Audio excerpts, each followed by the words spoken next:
It's spinning. Spinning. We're live, We're Kiwi. live. Here it is. Hey guys. Thursday night, 7 o'clock.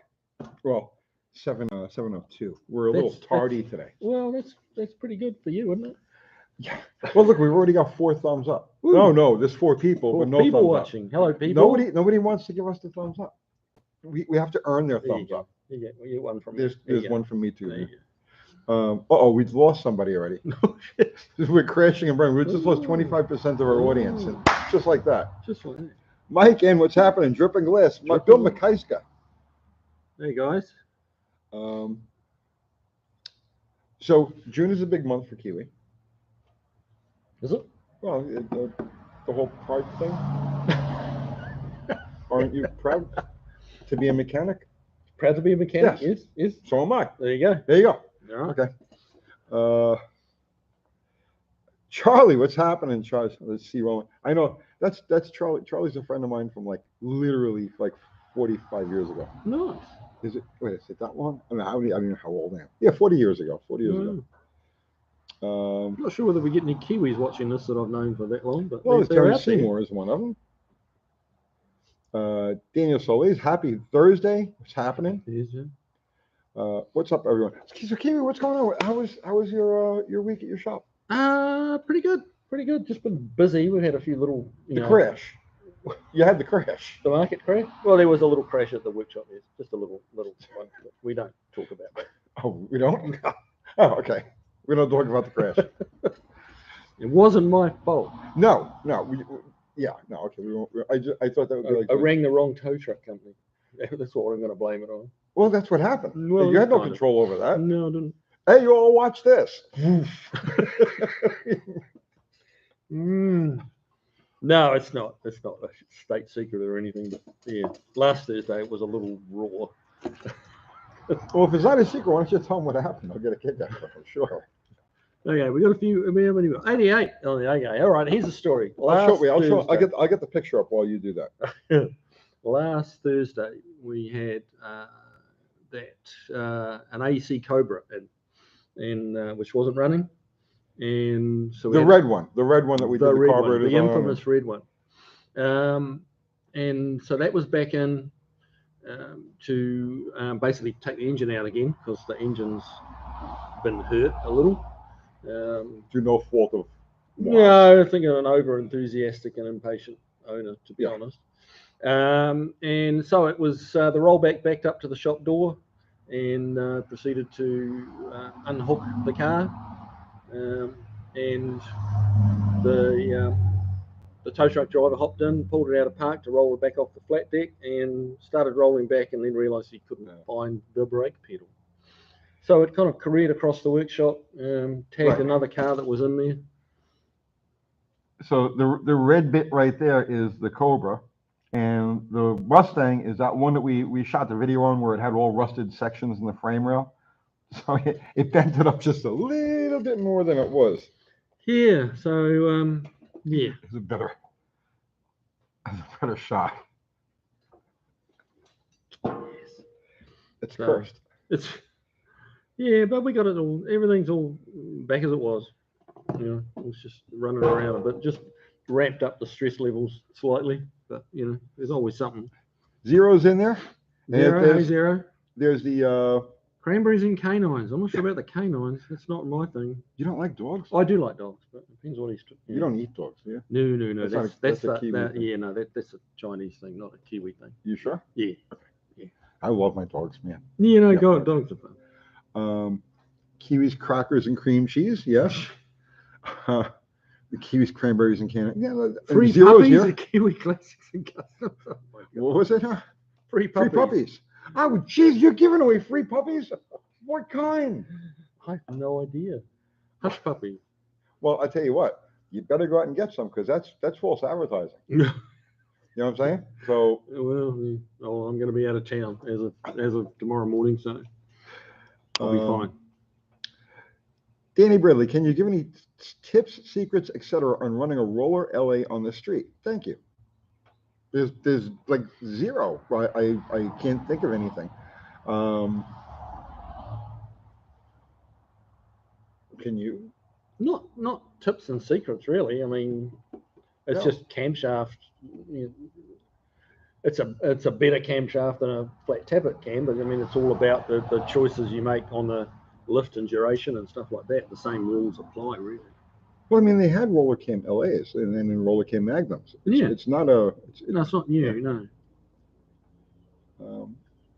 Kiwis, carrots, and cauliflower. Oh, wait, God. let me go back to that. I have to go back to that. Where is it now? Oh, the roller cam. Yes. Okay. Okay. Danny Bradley. Okay. Roller LA on the street. Okay. There is something. Depending on the lifter that you use. Okay.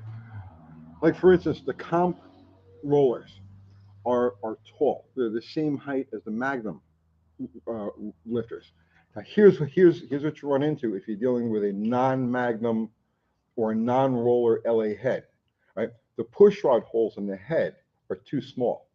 So what happens is the taller Magnum style or Magnum height roller lifter puts the push rod further out and on more of an angle, and the hole isn't big enough. So you've got to get in there and ream out the hole, right? That the push rods go through. It's the same intake. It's the same all the way across. You've got to ream out the hole and on a bit of an angle so that the push rod can clear up and down. I've actually, please, I don't want to go into it, but it's a pain in the ass. That's a real pain in the ass. Hey, Brett McIntyre, is Kiwi going on the power tour? No, I'm not. Don't have time. I've got too much darn work to do. I wish I was. I'd like to. One of these years I'm going to go on. Brad Moden. Tony Help. Jeep 4.0 started knocking. Mechanic want to replace engine. It's in the bottom end. Piston skirt or rod bearing. Can I replace it in the Jeep without motor pull? Well, okay. If it's a piston skirt, I'm here to tell you firsthand that you can get at least 60,000 miles of abusive non-maintenance driving out of a broken piston skirt on a 4.0. You really can. He's for as long as, well, how long's my channel's been going? Like 14 months or something. Something like that. And you've been pulling up, rattling every day. You hear me for every time. How far away? Oh, from it's a 25-minute drive. Yeah. It's like you don't even have to look up. You'll be head down in an engine bay and you hear this knocking. And yeah, like, and oh, you know it's my Jeep. Yeah. And it runs just perfect. So I bought it knocking like that, figuring, oh, I got to throw a motor in it, but I'll wait until it actually pukes itself. Well, it's been all over the place. It's been up Florida, it's been up north, I go everywhere with this thing. And in the last 2 years, I put 60,000 miles on it, knocking away. So, I mean, what can I tell you? Yeah, some new engines don't make it to 60,000 miles. No, definitely. How does one that's knocking make it to 60,000 miles? Well, because the skirt is broken. I have a broken skirt right here. Yeah. But like on paper, it just shouldn't. I'll get it. It should have a couple of weeks with a broken skirt. No, this goes for years with a broken skirt. Yeah.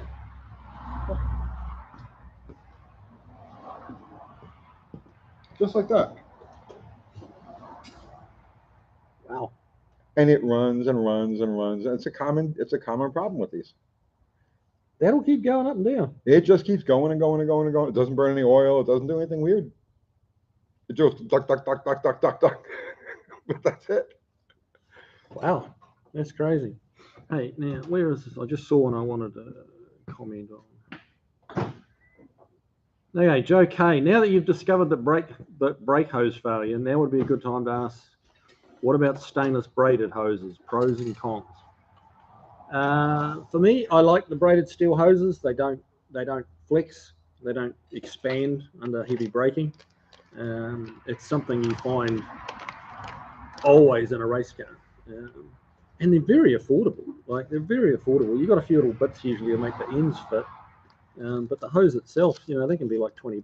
Well, just a rubber hose can be easily that. Yeah, I paid like $9 for that one. Right. I mean, what's the difference between $10 and $20? That's not.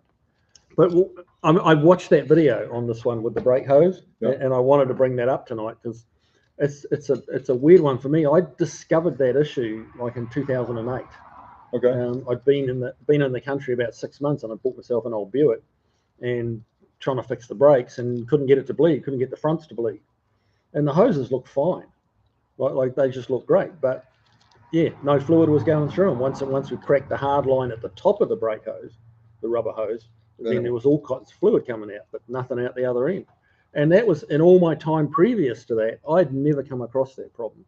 And since then, I've seen it many times. I wonder if they either changed something in the formulation of the brake fluid. I don't know, but you know, to go 30 years and never see it, and then like in the last 12 years, Well, okay, so like when I was I've seen dozens of them. When I was a mechanic back in the 70s, the 80s, just working on cars. No, I mean, maybe I saw it once or twice. Yeah. And it wasn't until recent history, the last 20 years or so, that I start to see it. My Jeep, the one with the knock, that had two bad brake hoses in the front. Yeah. But the ones I've come across, they've all swollen shut. It's not stuff blocking them. Well, I did have it's actually one. The rubber swells.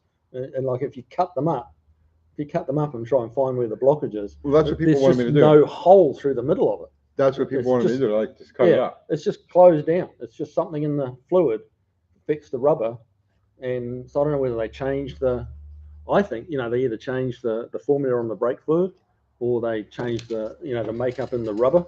Something is different. I'll tell you what, rubber parts I'm seeing come through, the rubber parts. That Cougar Fastback we're doing? Yeah. Well, that's got a Heights front suspension in it, and that the steering rack bushes in that. Okay, the car sat for probably 18 months or something like that. That's been a fairly long project. The steering rack bushes are falling apart. It has not turned a wheel, and the steering rack bushes, like you can grab it and tear chunks off it. And it's like, what are they? What is this pretend rubber? It's like it's 10% rubber and 90% cardboard or something. But if they're doing the brake hoses like that, it's no wonder we're seeing lots of failures. No, I know. It's the quality of everything is in trouble. Yeah. The prices of things are batshit crazy insane. So just now, on my way over here, I have an O'Reilly's on the way back from the house, right? I'm like, I need wiper blades. Car needs wiper blades, right? So I says, I'll stick a set of wiper blades for it. Normal bullshit everyday wiper blades. Yeah, they're not $4.99 anymore, are they? How much are they? Probably $30 each. $20 each. $40 for a pair of wiper blades. Yeah, and that's just you. Yeah, I mean, like my wife, she had like a 2011 Lincoln MKS, and that's got they fit just the Lincoln. Yeah, it has to be. And they're two different lengths of wiper blade and stuff like that. That was a $60 exercise for wiper blades. And it's like, that's insane. I know it's not just me. I'm like, just ignore the shutter and you'll be fine. She'd get upset with it going across the windscreen. And I'm like, don't worry about it. It's all right.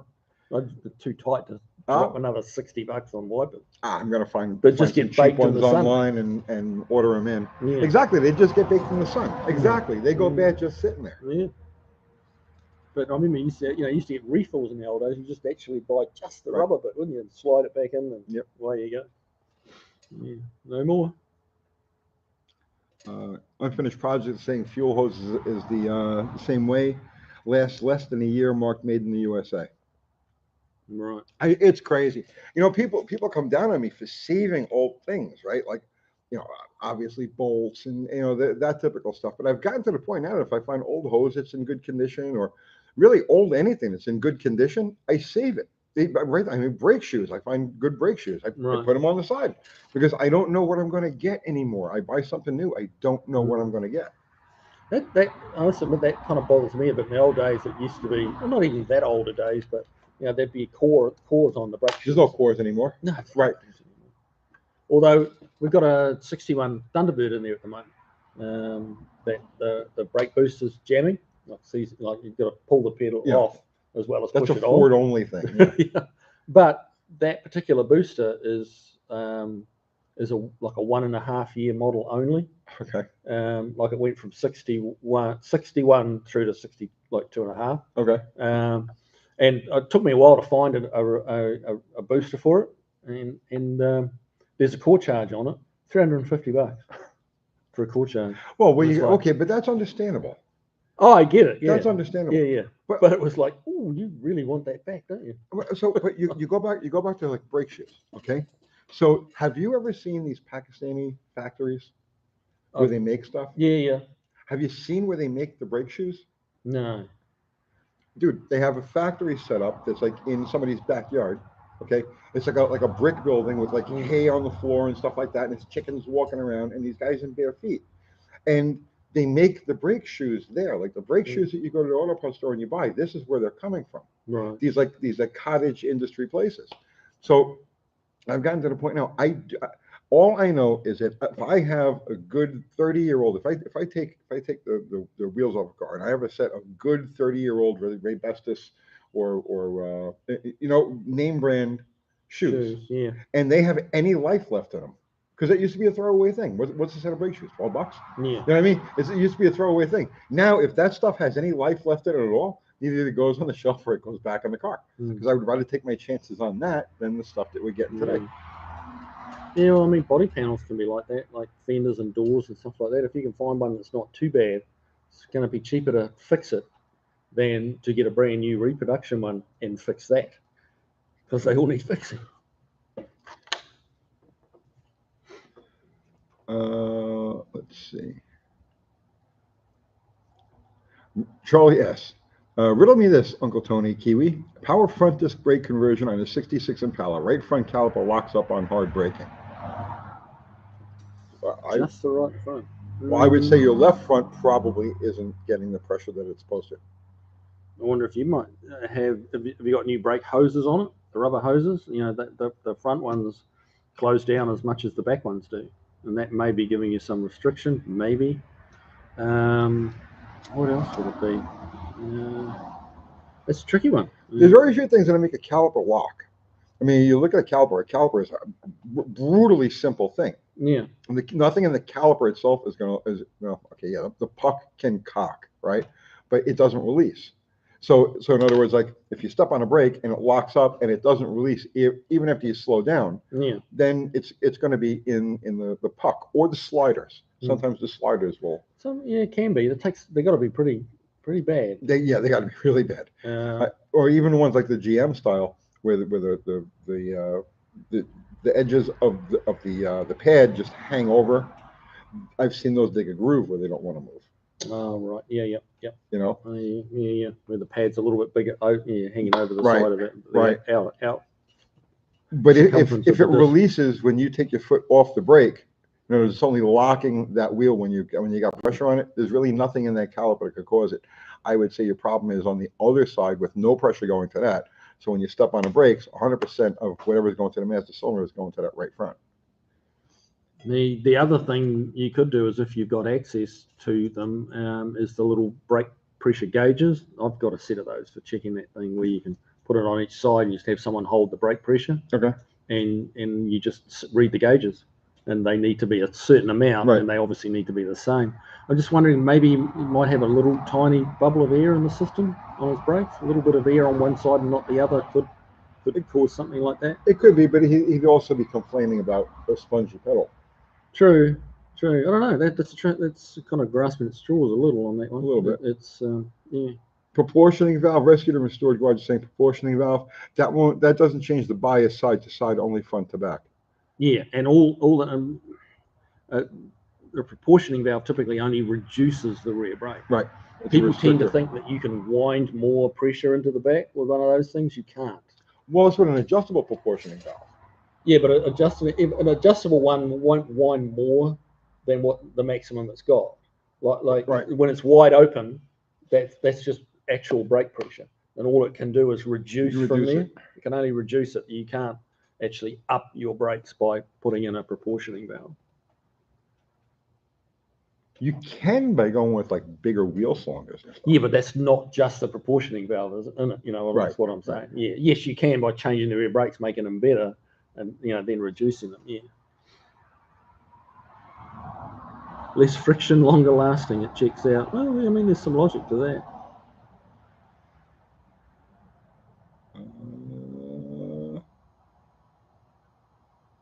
Michael also says 1:20 a.m. here in the UK, and you're watching us. Go to sleep, or you got work in the morning. Yeah, I saw someone saying hello, something about Australia and New Zealand. So this thing scrolls up. Sometimes you miss it. But do they even have time there? Yeah. Okay. When did you guys get that? We've got to have time for drinking. That's true. That's true. Trying to think what the time would be in New Zealand. It's probably going to be around midday, New Zealand, midday, 1 o'clock, something like that. I thought it was like the opposite. Like Yeah, but it's a day forward. It's like it's midday lunchtime Friday. Okay. Lunchtime-ish. Don't quote me, guys. Isn't time upside down in New Zealand? Well, no, it's just the people that are upside. The time's the same. The 6 is at the top, the 12 is at the bottom. That's why we dialed 999 to get the police instead of 666. See what I did there? See that? Uncle Tony, who cuts your hair? Beyonce, the singer. Cuts your hair? Yeah. Right. Yeah, she comes over once every 8 years and gives me a trim. Gives them time to save up. Tom's here in West Oz. It's 8:22 a.m.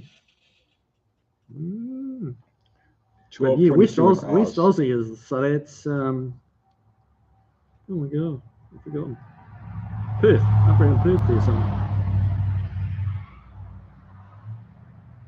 Those are guns. Nobody cuts it, obviously. Don't tell Beyonce that. 12:22 here in New Zealand. Yep, there you go. Oh, far off. Before her, it was Mick Jagger. All the way through the 70s and the 80s. Yeah, I can just see you hanging out with Mick. We never hung out. He just come, cut the hair, and then leave. Anything we say on the show has been thoroughly fact-checked, and you know it's the real deal, right? Absolutely. It's all certified by the CIA. Menace, Tony, best out-of-block carb for a slightly mild 340. I'd go with the 800, man. Just throw an 800 on there and be happy, and it'll work just fine.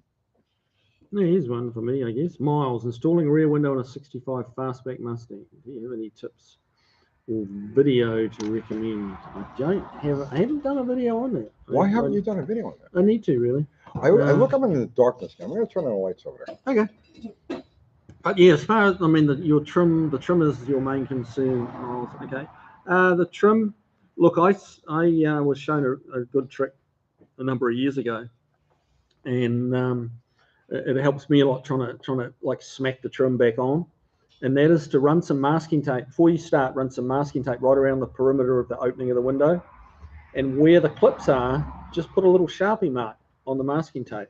That way you know where you're trying to smack, and you're not kind of just hitting around the place hoping you get over the clip. If you put that little mark on the masking tape around the perimeter of the glass, then, or the opening, then you'll know exactly where to kind of get that kind of heel of your palm, like smack it there.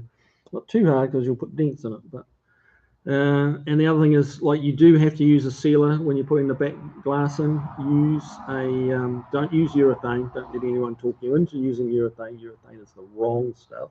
3M make a product called bedding compound, and that is what they use at the factory back in the day, and it is what works. Urethane does not work. So, you know, like if you can't find it, you can get it online. It's made by 3M, just a white cartridge with bedding compound written on it, and that's what you need. And figure on using probably 3/4 of a cartridge on your front and 3/4 of a cartridge on your back window. It needs quite a lot. The openings are very dissimilar from car to car, so you need a fair bit of sealer if you want them to stay dry. D150, Tony, do they make a good limited slip for an 8 1/4? If they do, what will it take for torque and horsepower? Go find a Jeep. Go find a Jeep Cherokee. Any of them have, both my Jeeps have 8 1/4s, both of them with shoe grips. And yeah, they're fine. They're great. What will it take as far as horsepower goes? Okay, I had an 8 1/4 in Bottle Rocket, and it lasted like one good launch, and it shattered an axle and spit the axle out. Oh, wow. So the ring and pinion is up to snuff. The sure grip is up to snuff. It should be up to snuff. The weak link is going to be the axles. But I would say with an automatic, you could probably stick 400 horsepower to the ground and not worry about it. Hey, Anthony Perner, you want to know if you need to brace the front of the car when replacing the entire cowl. That's a mother trucker of a job, isn't it? Getting that old one out. There's so many spot welds to cut out. Assume you're doing the upper and lower. You shouldn't have to brace the car. I mean, it's a little easier on the car if you don't have the engine and transmission in it. I don't know how far down you've got it. If you don't have that 650 pounds of motor and trans hanging in the front, then that makes it a little more gentle on the car. But really, put it on stands. Get it set up. Try and get the weight spread out a little bit on the car. Don't have the front hanging, that kind of thing. And you should be fine. Just rattle it off and take lots of measurements. And write them all down and do little drawings of where you're taking the measurement. Like I'll measure from the very top corner of the windshield down to the core support. So it's like 4 or 5 feet. So you take a measurement there, write it down. Take a measurement the other side, write it down, just to make sure the front's not drooping or anything like that. And just take a bunch of measurements on places where you think it looks like it might move, and have at it. What amazing information! Are you guys subscribed to Kiwi's channel, Kiwi's Classics and Customs? Well done, dude. I practice all freaking day. Okay, you've almost beaten that dyslexia, haven't you? Almost. It's the other issues that I have and the voices, right? Have you subscribed to Kiwi's channel? You need to go over there now and sub. I'm sure one of our amazing mods will put a link up to his channel. Sub now. Kiwi's new book is coming out next week. You want to learn about the secrets of the pyramids, their history? You want to know what's under the Sphinx? All in his new book. And it's free to all of his new subscribers. This new subscribers, not his old ones, just new ones. Rescued and Restored. How you doing, bud? How's that Mustang coming along? We're way behind. Oh, here we are. There we are. Or puppies. Yes. Or puppies. He'll send you a dog. Kiwi will send you a dog. I think that's really generous of him. What kind of dog you want, let him know. They'll send you the dog. Just subscribe. Unfinished project. You need more Barracuda content. You're right. We do need. I need more. Be able to do more on it and make more content on it. You're right. Interesting that you're called Unfinished Project, because that's my unfinished project. I used to think he was trolling me. Oh yeah. People, I apologize profusely to him. I felt so bad afterwards. So he started popping up on the lives, Unfinished Project. Now at the time, I had the troll farm was really active, and they were busting my chops because I had all of these quote unfinished projects. I had finished projects. I had projects in the process of being worked, but this is all I kept hearing about. Why don't you finish a car? Why don't you ever finish a car? Right? So Unfinished Project popped up, and I thought that he was trolling me, but he wasn't. That was his legitimate name. And so I went off on him one night on a live, and I still feel bad about that. That's literally the guy's name. Check my phone from Kathy. I have to check my phone from Kathy. Now, how did these guys get the message that I got to check my phone? Picture. What she sent me a picture of. Oh, Dr. Art. Hey, Dr. Art, are you watching? Oh, is that as a new hot rod? Yeah. Oh shit. Let me hang on, guys. I got to text Dr. Art. All right, Rescued and Restored. We just got a parts car for the 79 Trans Am and a Y84 K-Coat. Nice. That'll be helpful. Zero says it's because they're paying attention.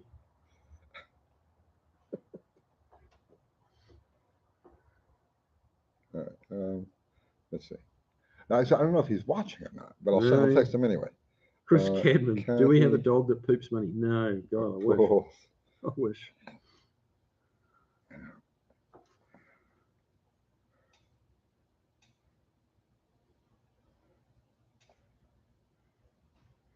All right, let me give my address.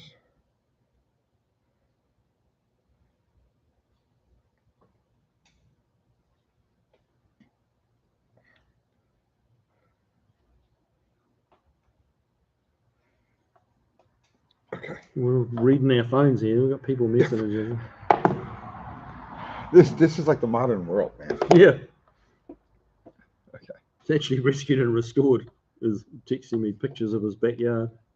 Greasy garage. Attention. Yeah, I'd have a backyard that looked just like that, but except my wife would well, I wouldn't be married anymore, and then I'd have a much smaller backyard.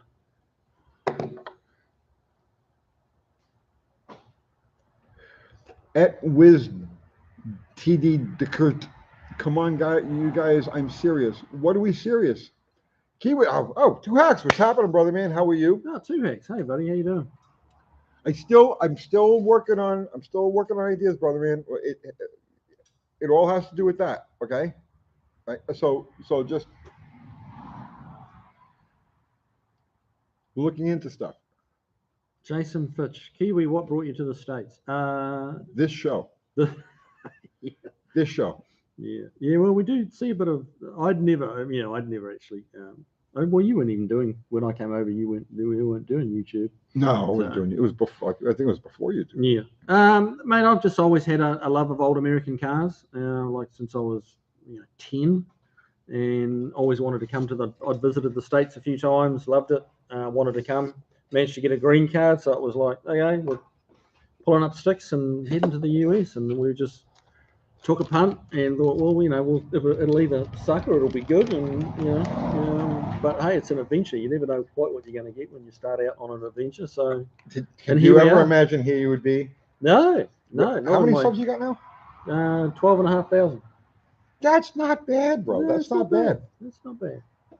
Considering how many videos I put out, if I was a bit more proactive on the video, you got to get more content. I'm sure I would have a few more followers, and that kind of ebbs and flows a little bit. So I'm sorry about that, guys. Some days you get home and it's just you're done.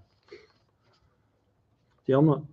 My wife works her butt off on her own job, and like any video editing is all down to me. Or lack thereof is also down to me.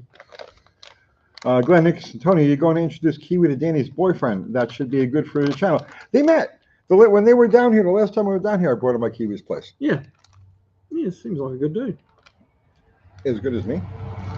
Well, there's not many as good as you. I know. We aspire to greatness.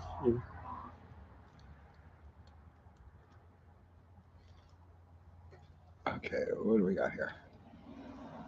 As I roll a cigarette. I have to be the most disorganized, harebrained YouTuber. Heat gasket replacement on a 360. Any advice? Just another cylinder head replacement, really, isn't it? Any little traps? Are they prone to cracking this or that, or dropping seats, or nothing really? 360? No. That's just a happy little job. Regulation. Yeah. Heat gasket. It doesn't get any simpler than that. 5 bolts less than a small block Chevy? What? Sorry? 5 bolts less than a small block Chevy. Well, there you go. So it's easier. Yeah.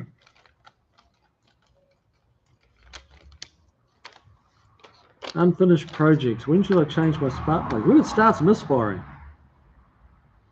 Or you do some real, drastic change in your tuning, but if it ain't missing, then it's probably fine. Zero saying, boss, this live stream is getting ads during. Weird. I don't know what the hell YouTube does. I have no control over ads.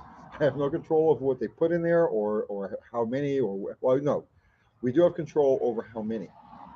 Not on the lives. I didn't know there'd be a break for commercials during a live. Matthew Booth, do you guys think a career could be made from building custom cars and trucks, or do you think I should choose another career and leave the building as a hobby? Ooh. That's a lot of answers to that. Yes, you can make a career from building custom cars. I mean, but you have to start with a lot of resources. Like, you're not just going to like open your garage door at the house and have customers lined up to say, here's $80,000. Build me a car. It doesn't work like that. It doesn't work like that. You've got to work your way into it. I mean, that's kind of what I did in Franklin. I just rented a space and opened the doors and had precisely nothing to do on my first day.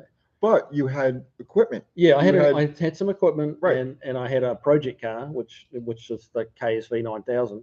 And you had a commercial location.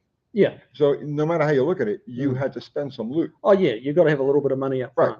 And you have to be able to support yourself during the time that before. So luckily his wife makes good money, so they were able to. So I basically had 6 months to start to turn a profit. Right, but if you don't have that luxury, I mean, oof.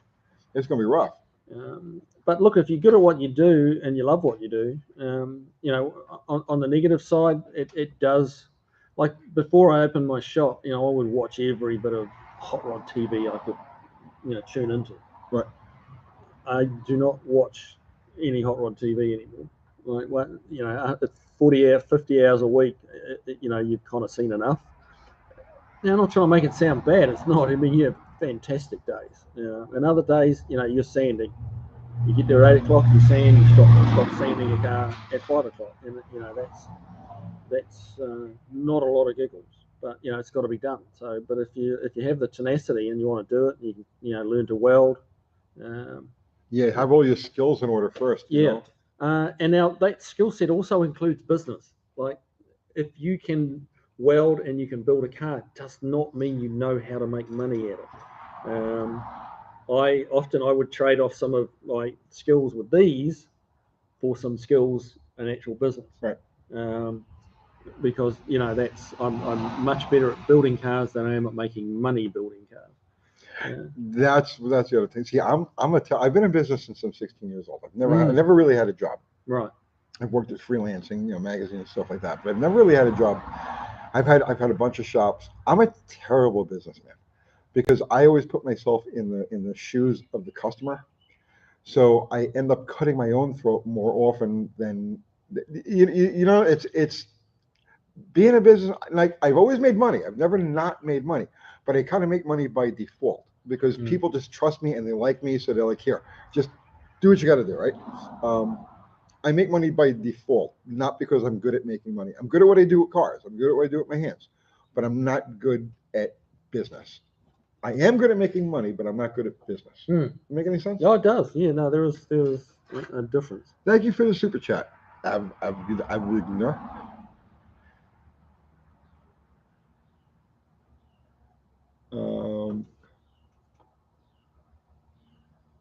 UT got AI following his channel. Yeah.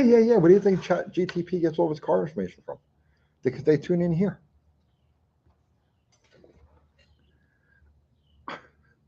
Zero, like money? Tune in to or go sub to Kiwi's Classics. Oh dear! I have to put a face to this name, Zero, one of these days.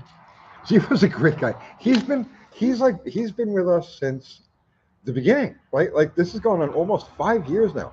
It's going to be 5 years in like 2 months, I think it is. And Zero, for as long as we've been doing this and doing lives, Zero's been right there. So and we've never met. You never met. We've never met. Oh well, you need to fix that. Fubar too. Fubar's another one. And Ari. We have to have some more drag racing and stake and stuff outside the workshop and get those boys over. I would love to have them. Anytime they want to trip over to Tennessee, anything that's mine is theirs. Yeah, because I have no idea where they're from. It could be Zero and Ari are from California. Oh yeah. And Fubar is up in Pennsylvania. Huh. I'm heading to California to LA tomorrow morning for a weekend. What's going on, John Sabo? Mexicans, but I paid Zero a lot of free stuff. No, you can't pay people for the kind of thing that they do. They don't do it for money. They do it just out of love. I think it's just completely awesome. Matt asked, Tony, did you hear that Barry Newman, aka Kowalski, died last month? He was 92. Wow, good for him. That's a good innings. Yeah. Let's hope we all make it that far. Glenn Nickerson. We met once. It was in your darkest nightmare. It's quite possible. It's quite possible. I am a neurotic recluse, so it's like, yeah, pretty much meeting anybody is kind of like one of my worst nightmares. John Sabo, anything new at Kiwis? No, not really, bud. We're just working away on the projects we got in there and just trying to find time to get to them all. We did have the 61 Thunderbird come in, but that's just breaks and. Yeah, that was. I'm not sure whether I'm going to have got enough footage of it to make a video, but this Thunderbird came in and it wasn't charging, and that was because the harmonic balancer, that ring around the outside was just hanging. Did you shoot that? No, I've got the two piece, literally two piece damper, But yeah, once we put It's a another good video. cab- Anyway, yeah, you should show it anyway. Yeah. So a lot of people aren't aware that even that kind of thing can happen. yeah. So, but that's probably one of the little interesting thing. We've been doing a little bit of work on Black Beauty, that black fastback with the FE engine in it. We've got that off the rack today, and got a video put together for that. I've just got to post it. But that's now the engine's coming back out, and we'll paint the engine bay and start some reassembly at last. So, Joe K says NYC was orange. Did the smoke reach Tennessee? No. So I think the smoke is over in like Knoxville, that area, East Tennessee. I think they got some smoke. And orange, New York City, and orange. I think that's really fitting because now it really looks like the cesspool from hell that it actually is. It should be orange. It's very good. It's a good look for the city. John M. Anyone getting new wheels out of round or new tyres with flat spots? Out of round, yes, seen that. The tyres, not so much. I haven't come across that yet, but I don't buy very many tires and wheels either. Right. Yeah, we had a set with it. One of them had to go back. They couldn't balance it. Could not balance it. I will keep it simple. I got one for Kiwi, and if he answers, I will subscribe. Okay, Sam Wheeler, where you go? Here we go. On my third generation Camaro, the frame part with the transmission support bolt ripped in half. How unsafe is it to weld this back in place? Assuming there's enough metal left for that. Oof. The frame part with the transmission support bolt. So it's the channel that C channel part of the rear end, or the frame rather. Man, that had to be rotted something awful for it to, or you creamed something hard with it. I can't imagine that being ripped. I would want to cut a little bit of that out and replace it rather than just kind of try and get it back into shape and weld her up. I would want to try and cut a section of that metal out and and actually replace it. I think would be a better way of doing it. If it's just a fatigue thing, maybe it was left loose and it's just worked its way and finally ripped out. Or I don't see how it could just rip out. I mean, it's not really under very much stress. No, it's. I mean, if we're talking about the same part of the car, sometimes stuff gets lost in translation on here. We might necessarily be talking about exactly the same thing, but if it's ripped up, tore up badly, I'll try and cut a chunk out of. It doesn't have to be huge, but just a little area, and start with some fresh metal that's not fatigued.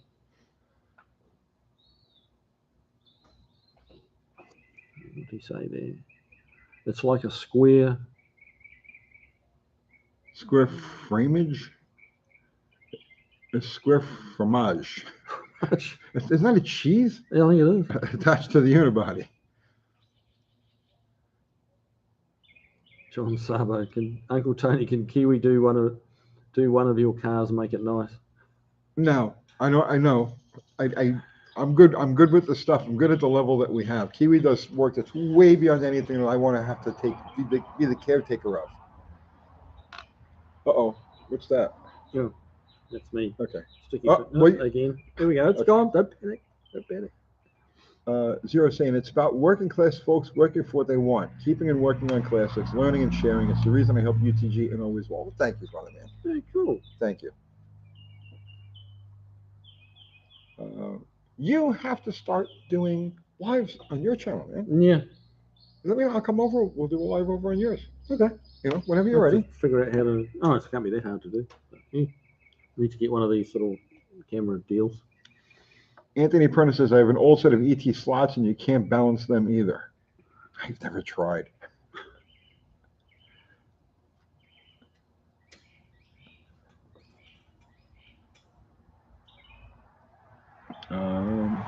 Rescue and restored Quint. Rescued and restored garage. When we move down there, how much to rent a bay at UTG? Bro, I'm going to be downsizing soon. The lease. I took this shop because there was nothing else available when I needed a shop. So I took this place. This is way in the middle of absolutely nowhere, which is a main road that goes back and forth, and they have no civilization on either side. So when the lease is up on this place in April, I'm definitely downsizing. I don't need nearly as much, because what you see here is just, the shop area, but there's a whole section that's completely not used. So we're going to be downsizing. There won't be any extra room when we move into the new place. I'm looking for land right now, actually. John Sabo, live at Kiwi. Yeah, well, yeah, we should do that. You can come over to the house and we'll do it from the man cave. Right.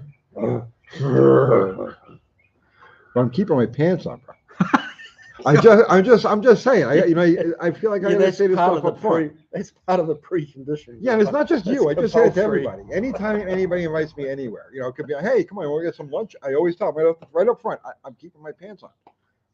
So it's don't take it personally.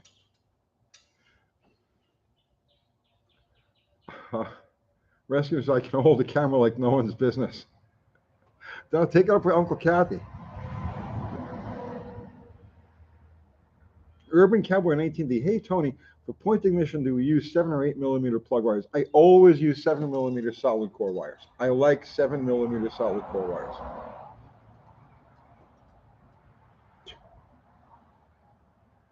There's 200 cars too many.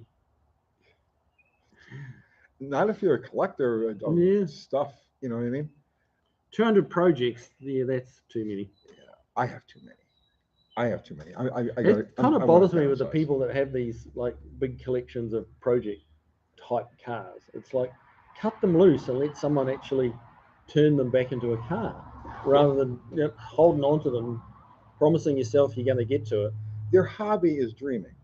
Yeah. Their hobby is dreaming. Yeah. I know a guy now. I'm not going to say his name. He's a really, really first class nice guy, and extremely knowledgeable. Right. So I'm not saying anything bad about his character or disparaging him in any way, shape, and form. And I'm not going to say his name. But he's a Mopar parts dealer. Right. Right. But he's not really a Mopar parts dealer. He's about 70-ish. Right. Okay.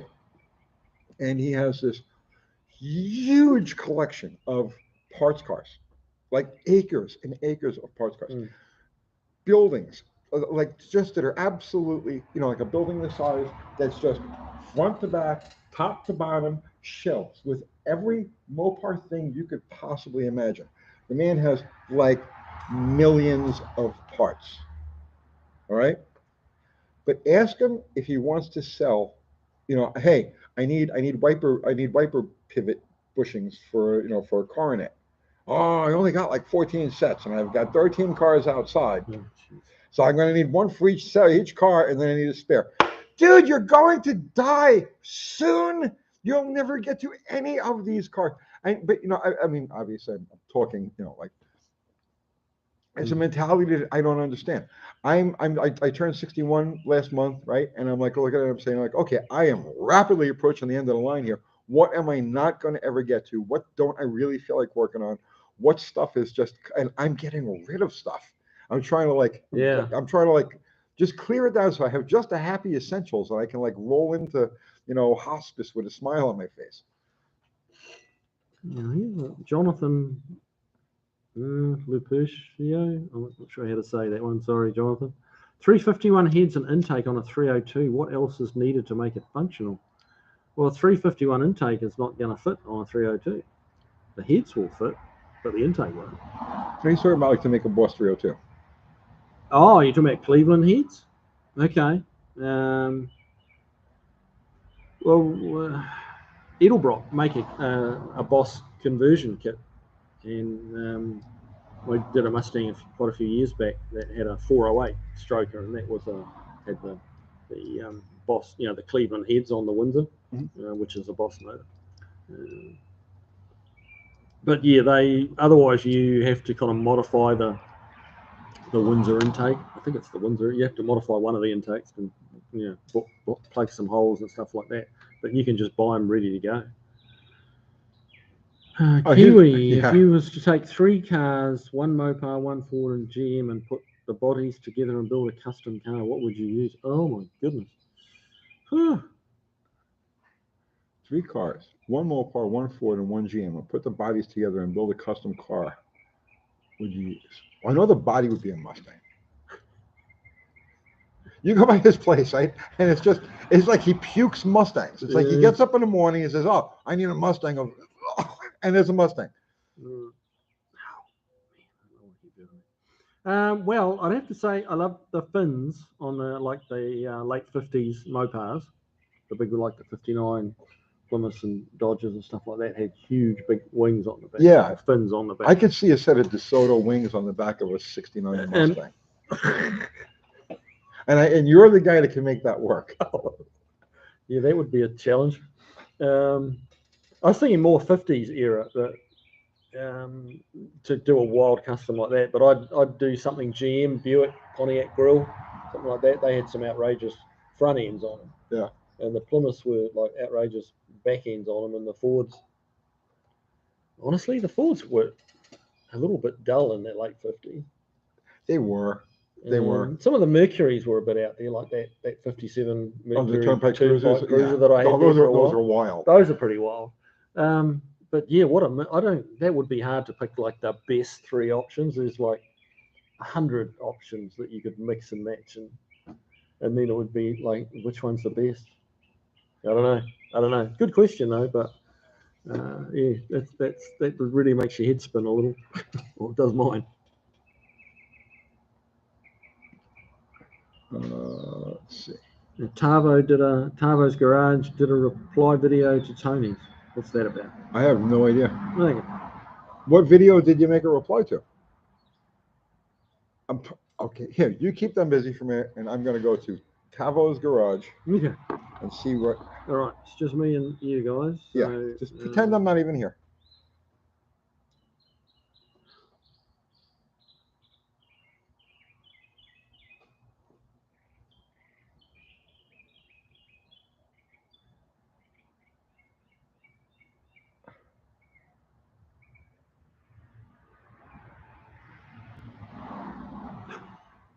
Rescue and restored.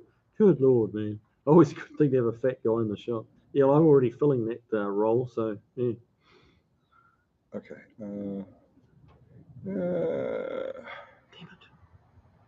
YouTube.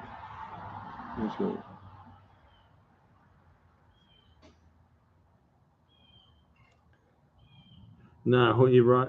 Paul Cabazzola, yeah, hoarders won't part with anything. I've got a guy near me that's unfortunately like that. He's got a lot of gold, but okay. Kiwi, was your dad a mechanic? I know you said he taught me a lot. He did. He was not a mechanic by profession, but he certainly knew his way around a car.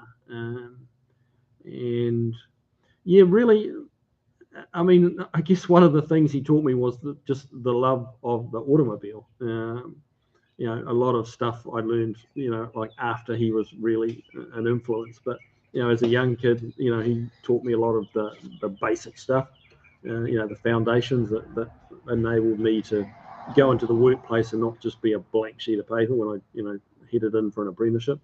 But yeah, bodywork was, I mean, don't ask me where the bodywork came from, because he was not a bodywork guy. It was mud and chicken wire and you know, whatever was lying around. That was his idea of serious bodywork.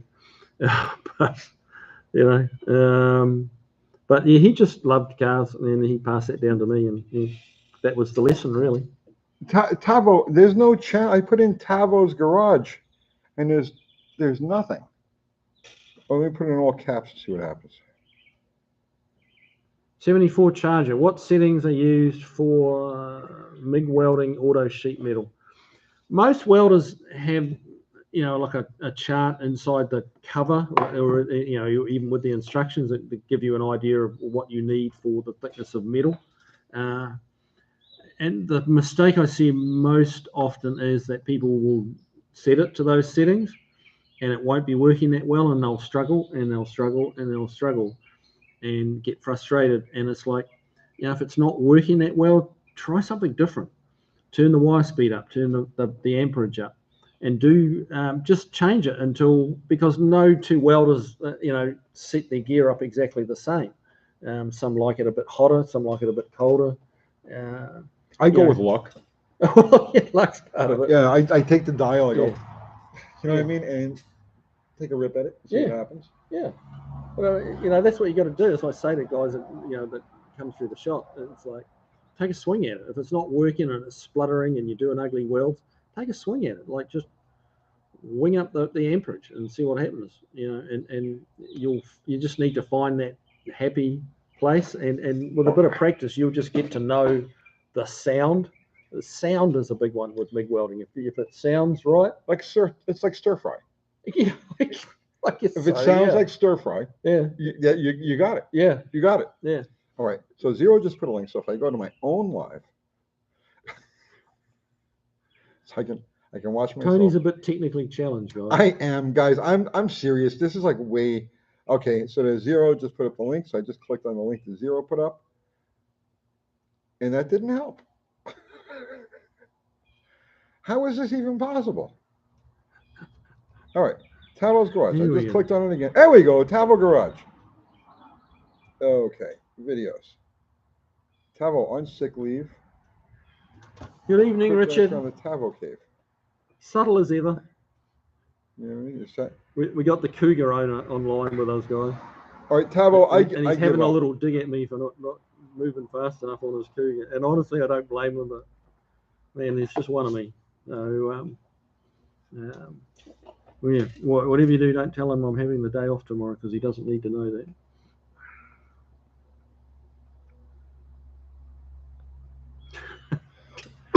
Yeah, there's too many horses in the ER right now. Yeah, there's a lot of horsepower in the ER right now. Yes, there is.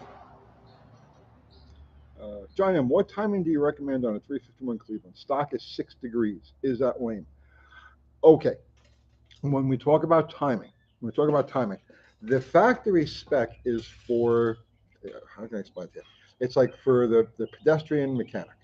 If you're a hot rodder or you're looking to get performance, you forget that number completely, because it does not exist. The 6 degrees does not exist. What you want is total timing. Total timing. You want the total timing. So what you're looking for, and I'm going to give you a ballpark because pretty much universal, I'm going to say across the board, that all of your typical American V8s, the 351 Cleveland included, are going to function best somewhere between 32 and 36 degrees. So let's call it 34. 34 is the number I was going to say, yeah. So yeah, Tony's right on the moon. Right, let's call it 34. So what you want to do is you want to make sure that when all of the advance is in, right? So in other words, like let's say all the advance comes in at 2,500 RPM. That's where you want to set your timing. You want to bring up the engine to around 2,500 RPM whenever it stops advancing, okay? And at that point, you want to set it for your 34 degrees. Now you may need to mark the damper or put timing tape on it or do something so you have that indication of 34 degrees on the damper. And then whatever it is at idle is whatever it is, which would be that six degree number. It may be 6 degrees, it may be 10 degrees. I don't know. It doesn't make any difference. It is utterly irrelevant. Tony's right. The thing I do too, I've got a timing light that you can actually dial up. See, I've had dial back timing lights, and they're wildly inaccurate. Really? Yeah, I've gotten to the point. Yeah, I haven't touched one of those in 20 years now. I just use a straight up old school timing light.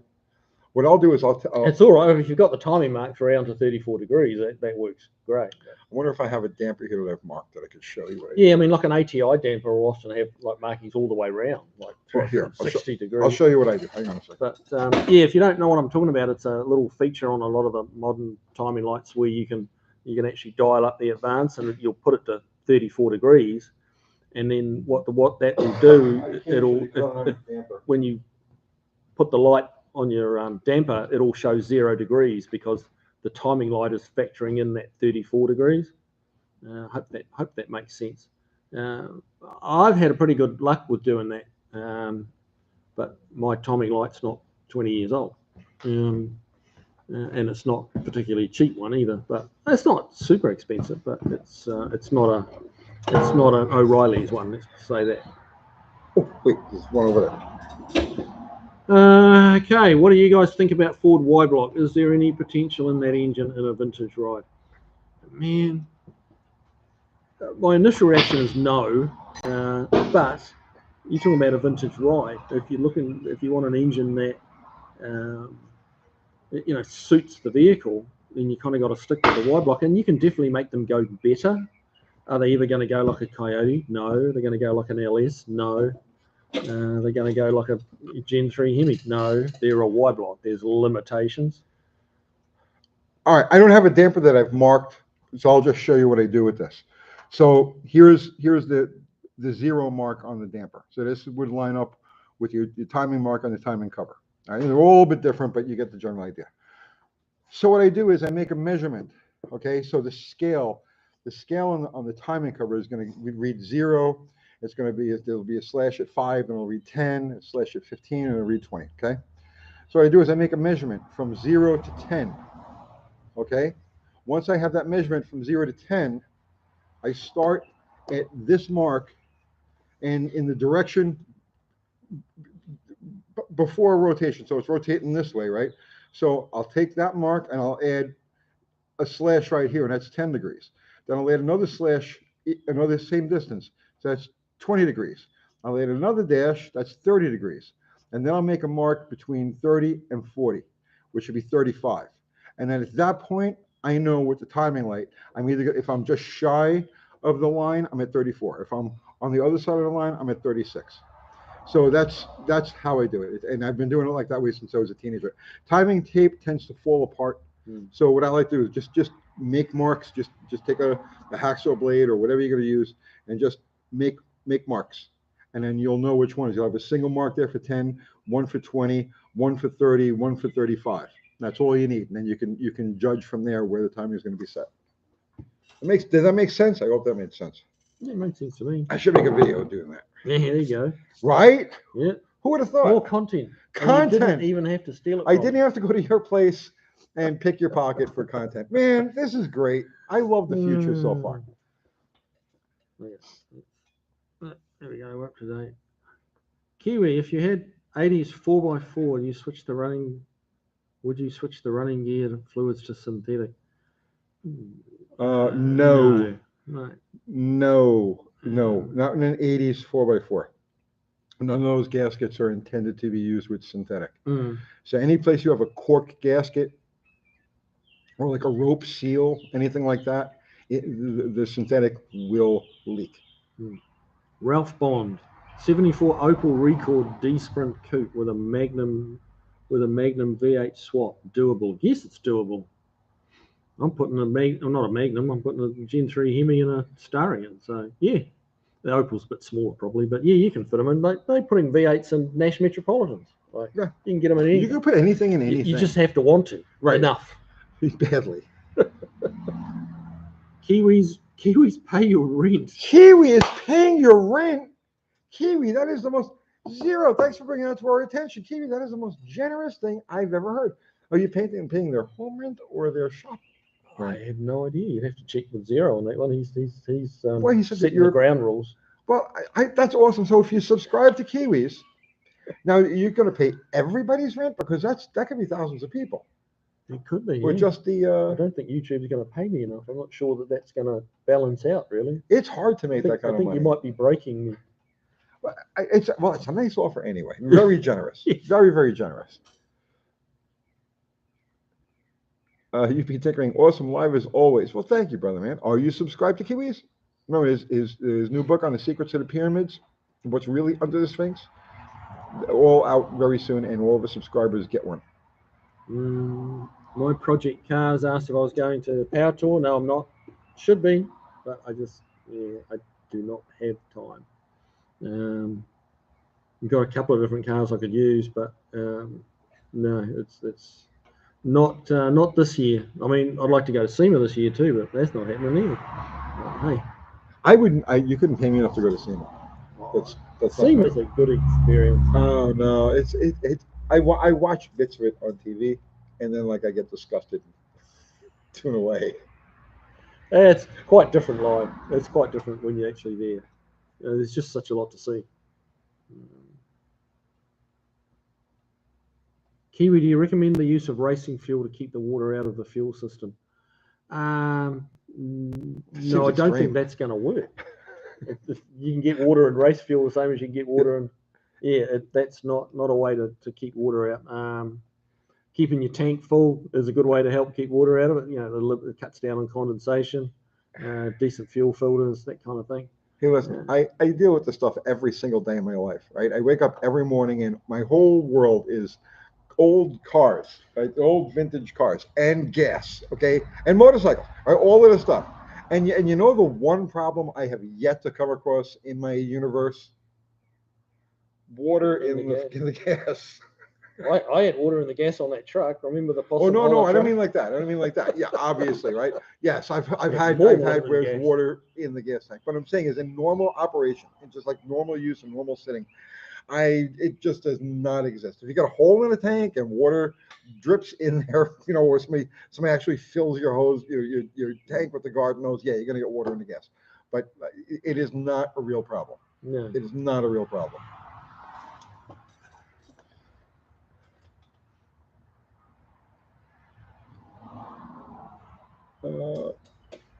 Paul Conroy Sr.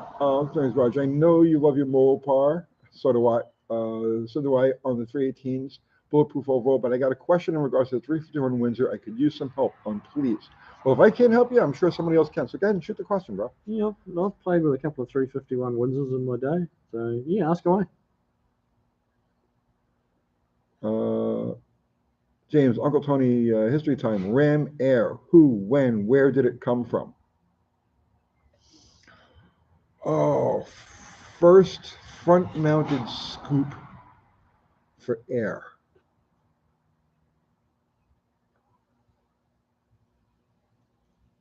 So let's understand that what we call ram air in an automotive application is absolutely not ram air, because all of those scoops sit below the boundary layer, so they're not ramming anything. Actually, in a worst case scenario, they're sucking air from the thing. What ram air, as we know it in cars, is actually cold air, not ram air. So just regardless of it may say ram air, but it's not ramming anything. You need to be above the boundary layer. So an example of above the boundary layer scoop would be a 446 pack scoop or a TA Challenger type of scoop. The AMC snorkel that they used on the scramblers. Those are all, they're not called ram air, but those are legit ram air style scoops. The first, I'm thinking it was Studebaker, but I could be wrong about that. I think they had a front mounted scoop in the hood. And then before that, you go back to World War II, and it was a fighter plane thing where they had various scoops. But that's as far as I know about that.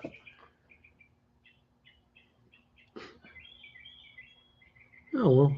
Hello, Mrs. Kiwi, as everybody calls you here. She's watching. Where is she? She's tuned in. She's in Nice. in LA right now with a friend of hers, Petalua. Hey, Petalua. Petalua. Petalua, yeah, she's Samoan lass. Samoan. Lovely lass. Nice. I've never Lovely met a lass. Samoan. Yeah. So, But I know they exist, obviously. So we have to be quiet now, guys. Okay. Yes, so we have to be cool, or yeah. Kiwi, what brand of body filler do you recommend? She's a gentle flower. Yes. 3M Gold. 3M Gold body filler. That's what I like to use. It's not, typical for me these days. It's not the cheapest one out there by a good amount, but as far as consistency and lack of pinholes and sandability and stuff like that, it is it's the best option in my opinion. Party time at Kiwi's house. Well, about 9:30, 10, probably around that time I get home. Yeah. Okay, Paul Conroy Sr., this is for that 351 Windsor question. The question is this. I replaced and checked the ECU on 3 units, no issues I could see. Huh? Check wiring, that seems okay on voltage and there's continuity, no problem, as well as the EVR, vacuum solenoid to. But bro, I don't understand what the essential problem is. All right, let me go back. Now, somebody there asked a question about a wiring harness. American Auto Wire. That's their kind of first, second, third, and then painless wiring.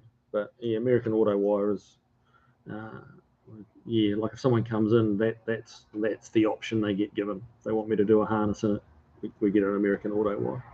And not because they give me extra deals or anything like that. It's just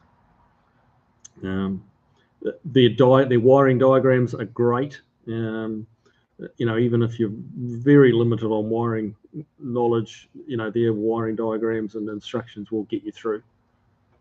Paul Conway, I read your questions a couple of times there.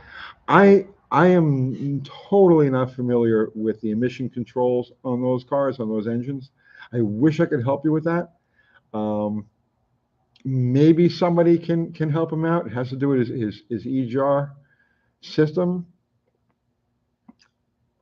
I don't know, bro. I just don't know. Now you've stumped me on that one too. Yeah. When we get into that electronic and smog era, see, I never had to deal with when I was back in New Zealand. We never had to deal with smog stuff. We never had that stuff on the engines there. Yeah. And then I rock in here at 2008, and the smog stuff's kind of a thing of the past.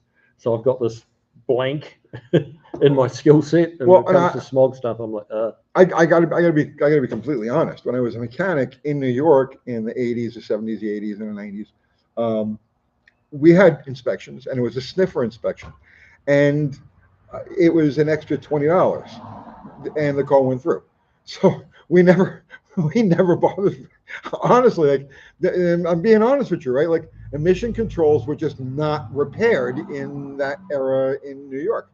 You know, it's just whatever it is, you get your buddy who runs the inspections, and he's lunch, and then you know the sniffer goes in another car. So I could not tell you how many of that stuff gets repaired.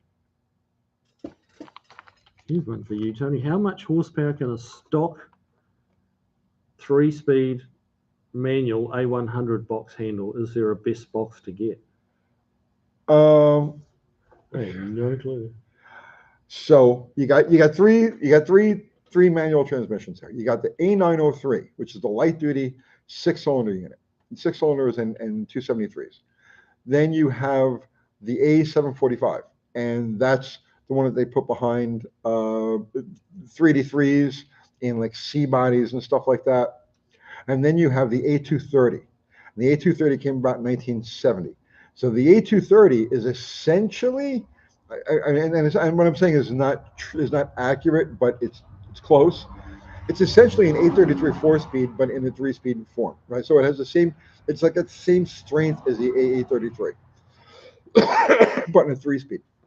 So that would be the choice if you're looking for a strong 3-speed trans. Then the 745 would be the second most, and then the A903 is just a very weak trans. No, it's not very weak, but you'll break it if you push it.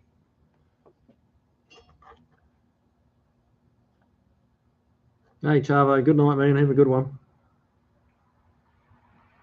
Paul Conway, thank you. I checked with the locals out here, and they too had no idea as well. It's a unicorn of an issue that none of them have a clue. And I grew up through New Brunswick, New Jersey. Oh, my neck of the woods, as well as Corona, it's Queens. Well, yeah, bro. I'm sorry. I really wish I could answer that.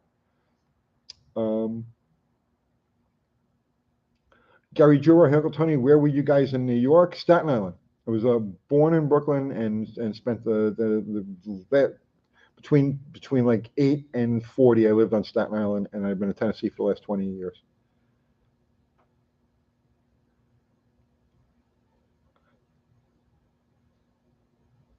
Okay. All right. Tony, when are we painting? Chris Greenway. When you get here, mate. Yes, we're waiting for you, bro. We're waiting for you. Body Man Ron had a death in the family, and he's dealing with some of the repercussions of that now. He was supposed to be here last night. He couldn't make it last night. He was supposed to be here tonight. He can't make it tonight. He's supposed to be here tomorrow morning. I don't know if he's coming or not. You know, I got no control over this stuff. But it's coming along. It's coming along. We'll do an update video tomorrow. Okay, Jonathan Lupercio, the Warriors movie. Did you like it, or American Graffiti? I'm assuming you're referring to Once Were Warriors, which is a great movie. You can see that. I think you can see it on Netflix. It's it's a New Zealand movie about the locals, and it's very gritty. It's quite dark, but it's a little slice of some of the lifestyles in New Zealand. Very good movie. And American Graffiti, well, I mean, just nothing tops that.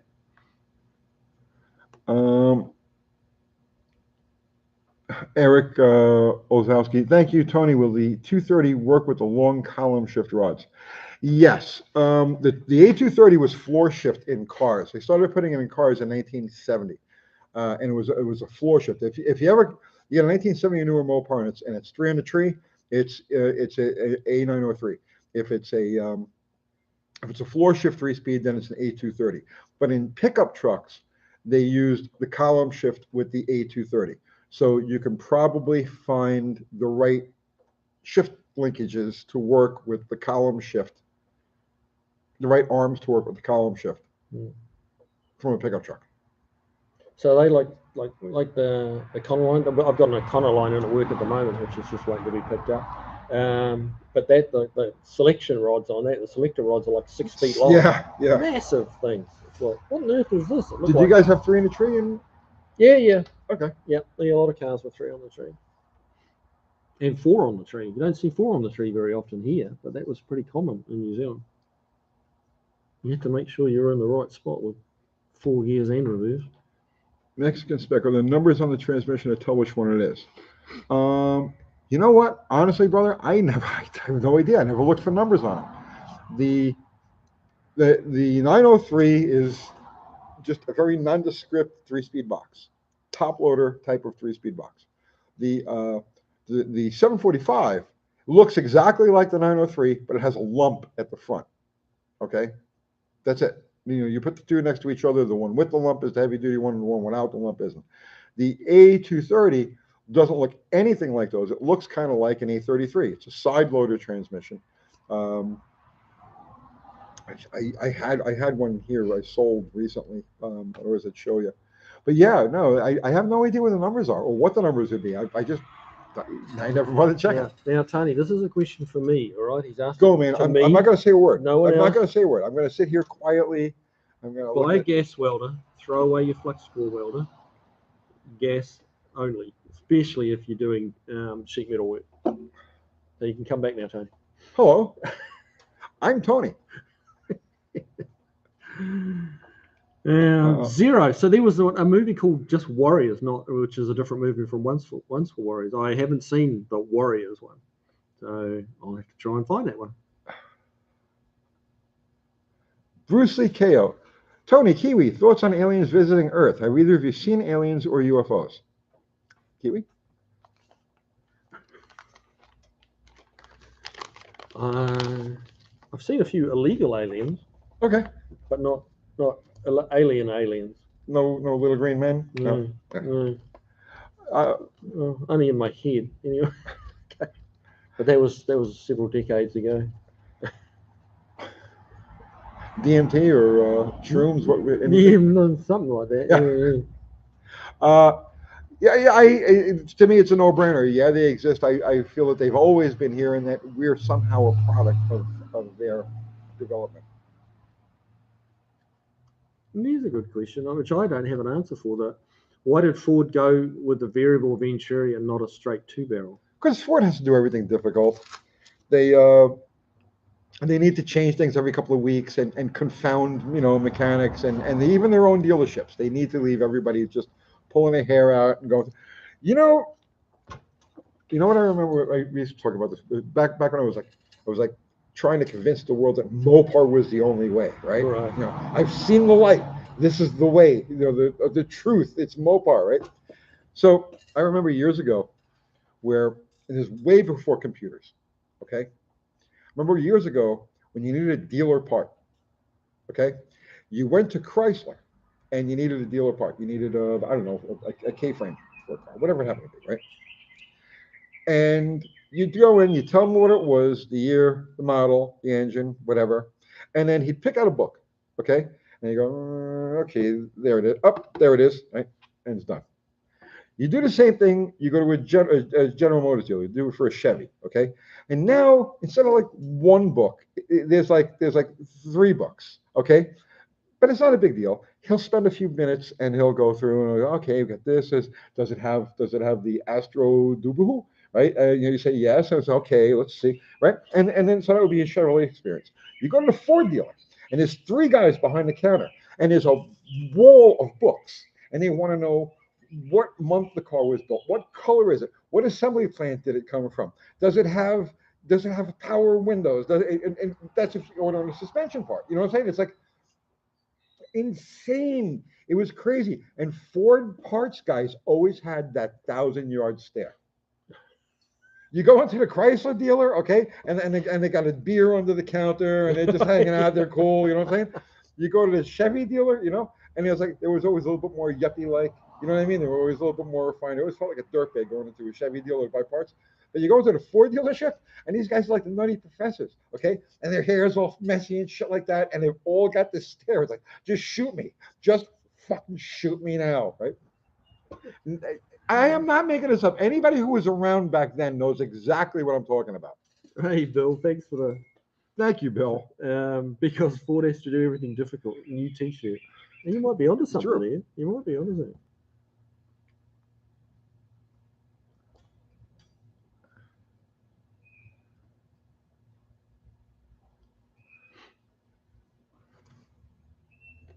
I'm just going to go back up. Yeah, go. I saw, what'd we've you gone do? there at the side. You There broke we go. I did again. He was asking me.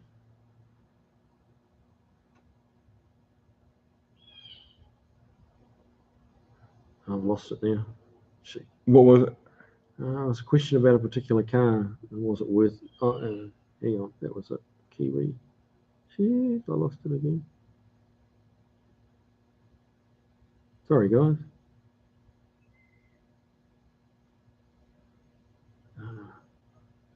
Kiwi, it's a Monterey.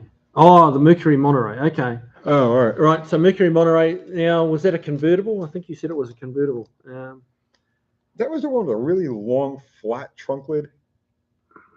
Yeah, I'm not Like sure what year it was. it had like a reverse C pillar, kind of like the C, right? And then it had this super long, like aircraft style trunk lid. Yeah. Yeah. The trouble with the Mercuries, they just don't fetch the money.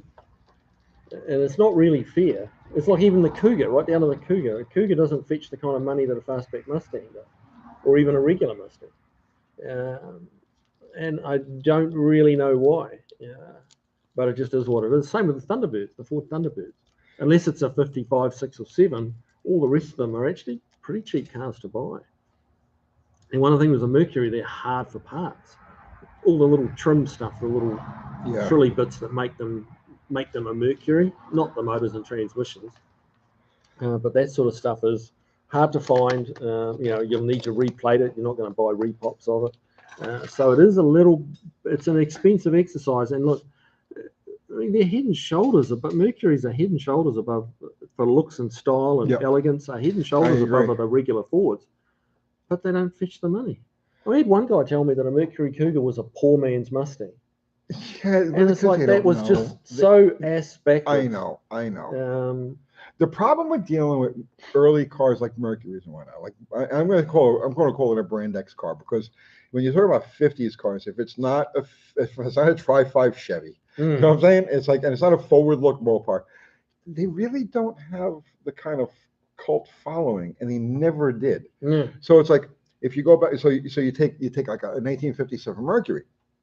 They were around, they were plentiful in the 60s, right?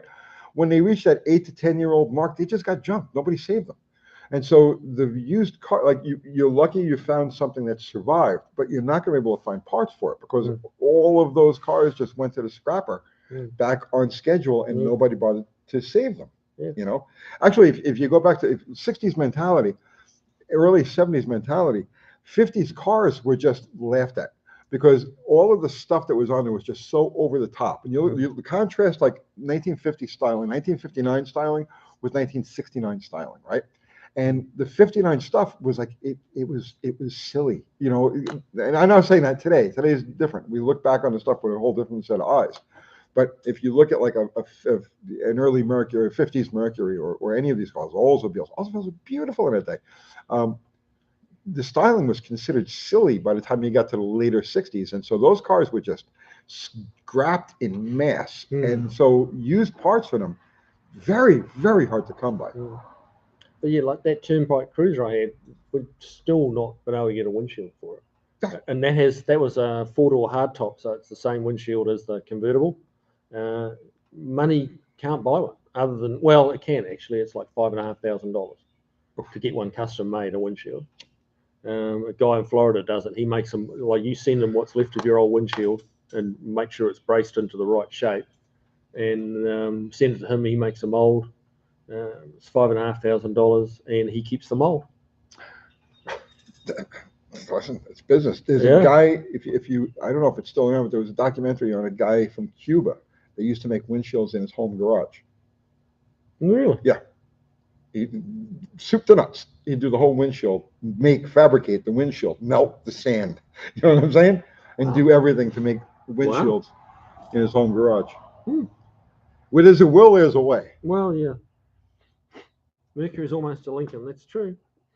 Kind of how Buick is almost a Cadillac. Yep. Yeah, well, the Buick was one step down from the Cadillac. Fire Dome. Cougars are still affordable unless it's a GT or Eliminator. Yeah, well, that's exactly right. Yeah, but you try restoring a Cougar compared to restoring the same year Mustang. Night and day. Night and day. Tony, did we name the Charger? Have you got a name for the Charger? We have not named the Charger yet. I have not named the Charger yet. Right now, I'm just looking over here at it, and I think its nickname should be Dusty. Dusty. It's very dusty. It's very dusty. It's very dusty. But mechanically, it's 100%. Like I still got to align it. I still got to do an alignment on the thing. But the wheels look like they're both pointing forward, kind of. Well, yeah, I've got them basically set where they got to be. I got to shoot for the toe in, but I can't do it till it's on the ground. When did I ever show you how I align these things? No. So what I do is, I eyeball. This should be interesting. I eyeball it. Eyeball it. Yep. I eyeball it. Okay. So I'll set them to neutral or just a hair toe in. Okay, because the spec on this is 1/8 inch toe in. All right. So what I'll do is I'll drive the car. I leave the adjusters loose, and I drive the car, center the wheel, and see what it's going to do.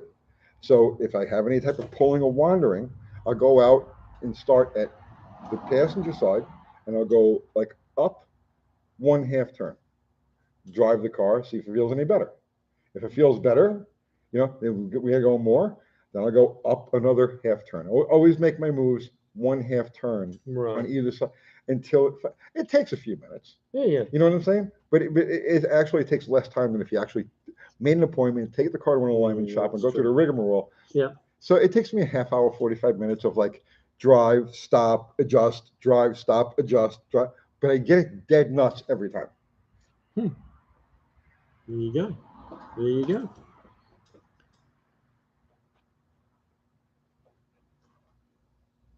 Ralph Bond, 86 Mercury Capri, 76 Ford Capri. Yep, exactly. What is it now? 86 Mercury Capri and 76 Ford Capri. They were reasonably similar. No, they weren't. No. 86 Mercury Capri is a Fox body. The 76. No, you're right. Yes. The 76 Capri was an English mate. Yes. Ford, wasn't it? Right. Not Cortina. No, it wasn't English. It was German. Yeah, they made them in England too. Yeah, well, it was like an international car. Yeah. Maybe it was a German design manufactured in England or an English design manufactured in Germany. The German, from my memory, the German ones had different engines. Slightly. Yes. Yeah. Yes. Other than that, they were the same. Cardboard squares with grease between them make great alignment turn plates. There you go. Probably would too. Cardboard squares with grease between. Yeah, so the wheel can and spread out when you drop the weight down. Oh, you could do that too. Slide out. You could do that too. But you know what? It's never quite right until you hit a few bumps and everything settles out. Yeah. Morticia, yeah, I know. I'm leaning towards Morticia too. I like Morticia, but we'll talk about it.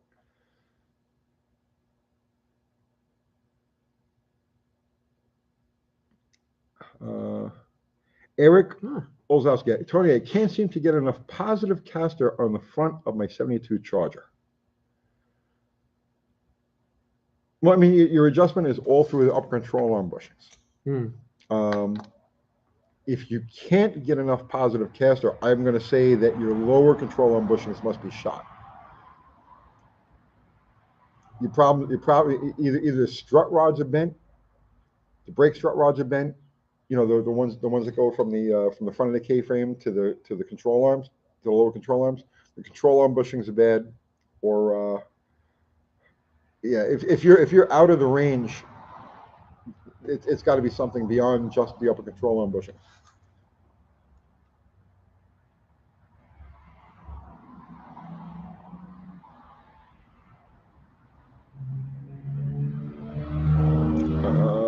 Let's see.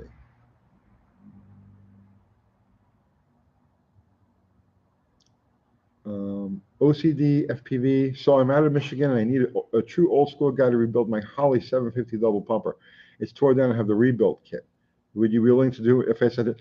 No, brother man, I'm so sorry. But I've done so many videos on just search Holly video, just search Holly carburetor, and like I've done every conceivable thing you could do with one of those carburetors on video. So you'll find the information you're looking for if you want to do it yourself in my videos. 74 Charger, is there a product on the market that will remove the top layer of paint on the car to get back to the factory paint? No. Any kind of stripper is going to eat down into, you know, like it's hard to control how deep it's going to eat into. Strippers are hard to control, as a rule of thumb. Sandpaper is as close, you know, that's really all you're going to do it, and that's just controlling your sander and sanding away, and you know, until you hit that bottom layer. But yeah, typically when there's several coats of paint on there, we just strip it back to bare metal. Just be done with it, because often when you do that, you'll often find little dots of corrosion where the paint's aged and it's become a little porous, and you'll get like literally hundreds of almost like little miniature freckles over the paint, over the metalwork once you strip it back, and then you've got to neutralize that, you know, acid treat it, neutralize it, and carry on. But yeah, not really just one layer at a time, no. So Eric saying Eric has some time working on it. Well, yeah, there you go. Now you got some time to devote to your carburetor.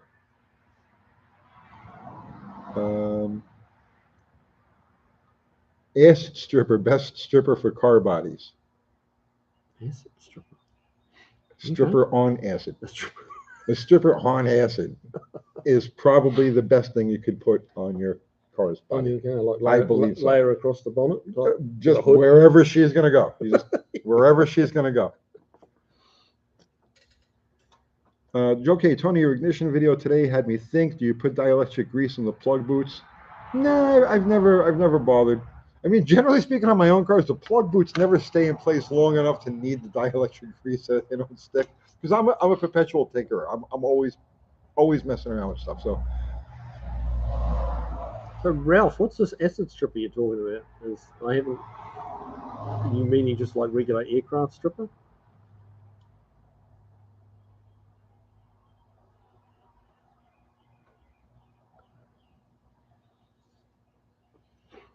Is there a way to paint over old lacquer?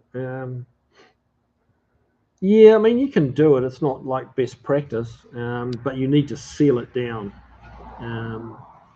You know, like I find epoxy is the best for that type of thing. You just put a decent coat of epoxy over everything, and that locks it in. Epoxy is really sticky, so it sticks to pretty much anything. You know, it's a two-pot system, so you know there's not a lot of solvents in it. The problem you run into, like with lacquer, is that as the solvents go down through the paint, as you're adding layered coats of paint, the solvents in today's paints can react badly with the lacquer. So that's why you've got to seal it and lock it in. But I would use a good quality epoxy to put, you know, like a good couple of coats on of that. And then you know, your sealing type high build primers on top of that to get the car straight. But you just got to be careful not to cut through the epoxy. You know, when you're sanding, you've got to be mindful that you can't keep going till you hit bare metal. You've got to watch out. And like a good way to make it easier is to use like a black epoxy and then grey primers. And as soon as you see a hint of black coming through, you know, when you're sanding away on your grey, it's like, stop. You've got to stop. Don't give a couple more, you know, it's almost straight, it's almost perfect. I'll just go a few more swipes, and then suddenly it's bare metal, and it's like, shit. And I know this because I've tried it. There you go. The voice of experience. Yeah. Let's see. Joseph Lupercio. I'm murdering your name, bro. Jonathan Lupercio. Murdered his name.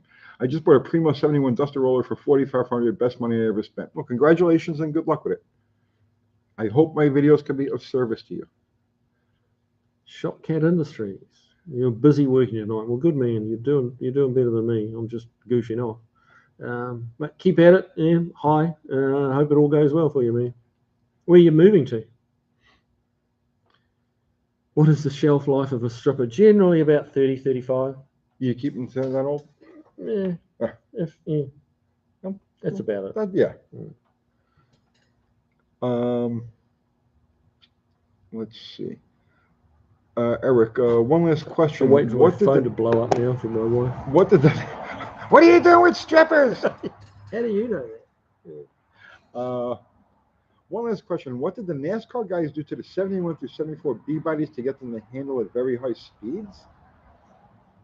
By 71, there was I don't believe there was anything left of the original cars. I mean, what could they have possibly used by 71? No, by 71 they were true tube chassis race cars, box and tube and round tube chassis race cars. There really wasn't anything left of the original cars by that point. Avenger, Kiwi, what's your preferred paint brand? I'd have to say Exalta. But you know that changes too. You know, like the different paint manufacturers tend to leapfrog each other a little bit. You know, they'll come out with something a bit better, and then the other brand. So, and a lot of it is depends on you know, different painters have they just become comfortable with a particular brand. And like Barry that used to work for me, like if you got him the wrong paint, it wasn't a good day typically. He would he cut himself. It was terrible. Chunk Dog, you inspired me to become a mechanic, Tony. Thanks for the guidance. There you go, bro. I mean, listen, I tell you what, he's an inspirational guy. I made a really good life for myself based on the fact that I'm a mechanic. I didn't make a good life for myself by being a mechanic, but by having the ability to always go back and turn wrenches. And I've done that many, many times in my life. It gave me the chance and it gave me the ability to go try other things because I could always fall back. And even now, see, if YouTube was just absolute, if YouTube was to take a shit tomorrow morning, right? I go back to my house. I let the people in the neighborhood know that, hey, I do cars again. And I'm in the driveway working on cars and paying the bills. And you know what I'm saying? So being a mechanic as a trade, don't think of it as being a mechanic is the thing at the end of the rainbow. Think of it as the opportunities and the options that it gives you. And not only that, but if you master being a mechanic, you can do anything. You can do anything because cars, when you're dealing in the world of cars, man, we take it for granted because we do this shit every day. All day, every day. It's all we do, right? But you're dealing with you're dealing with hydraulics, you're dealing with electronics, you're dealing with all sorts of, every type of thermodynamics, everything, every science that you can imagine, you're dealing with to one degree or another while working on cars and combining all of them into a functional piece. So it gives you such an edge over everybody else. If you could do cars, you can literally do anything. There's nothing you can't master if you've got the skill of being an auto mechanic. And I don't think that's stressed enough. Yeah, you're right, actually. You know what I'm saying? Yeah. There's a lot of it's problem solving. You know, a true mechanic will look at a thing and figure out the problem. Yeah, more and more these days. They get on their laptop and plug it in and say you need to replace part, code 307 whatever, and replace that, and they just do it. They don't actually repair stuff much anymore. See, you will learn so many problem solving skills. And problem solving will become such a second nature to you because your brain, every time you work through a problem, it's making connections in your brain and it's doing things to your brain, okay, that most people don't get exposed to. And as you get older, people will hit you because you're right about everything. You already see what's going to happen before it's going to happen. It doesn't matter what it is. It's almost like you can see the future because you've put together all of these connections, all these problem solving and trouble, all of these different things. You've put them all together in your head, and it gives you such an edge over, let's say, just the average person. Good luck with your career, bro.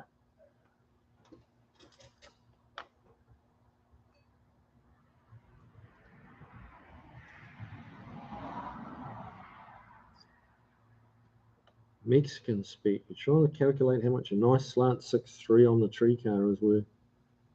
Well, that covers a few different cars, doesn't it? Yeah, that's hard to say.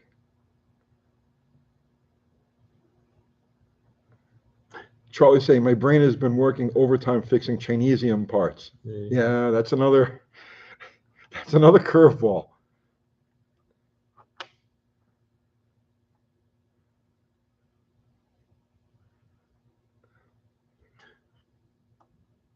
Talking about Tonka trucks. Did you have Tonka trucks when you were little?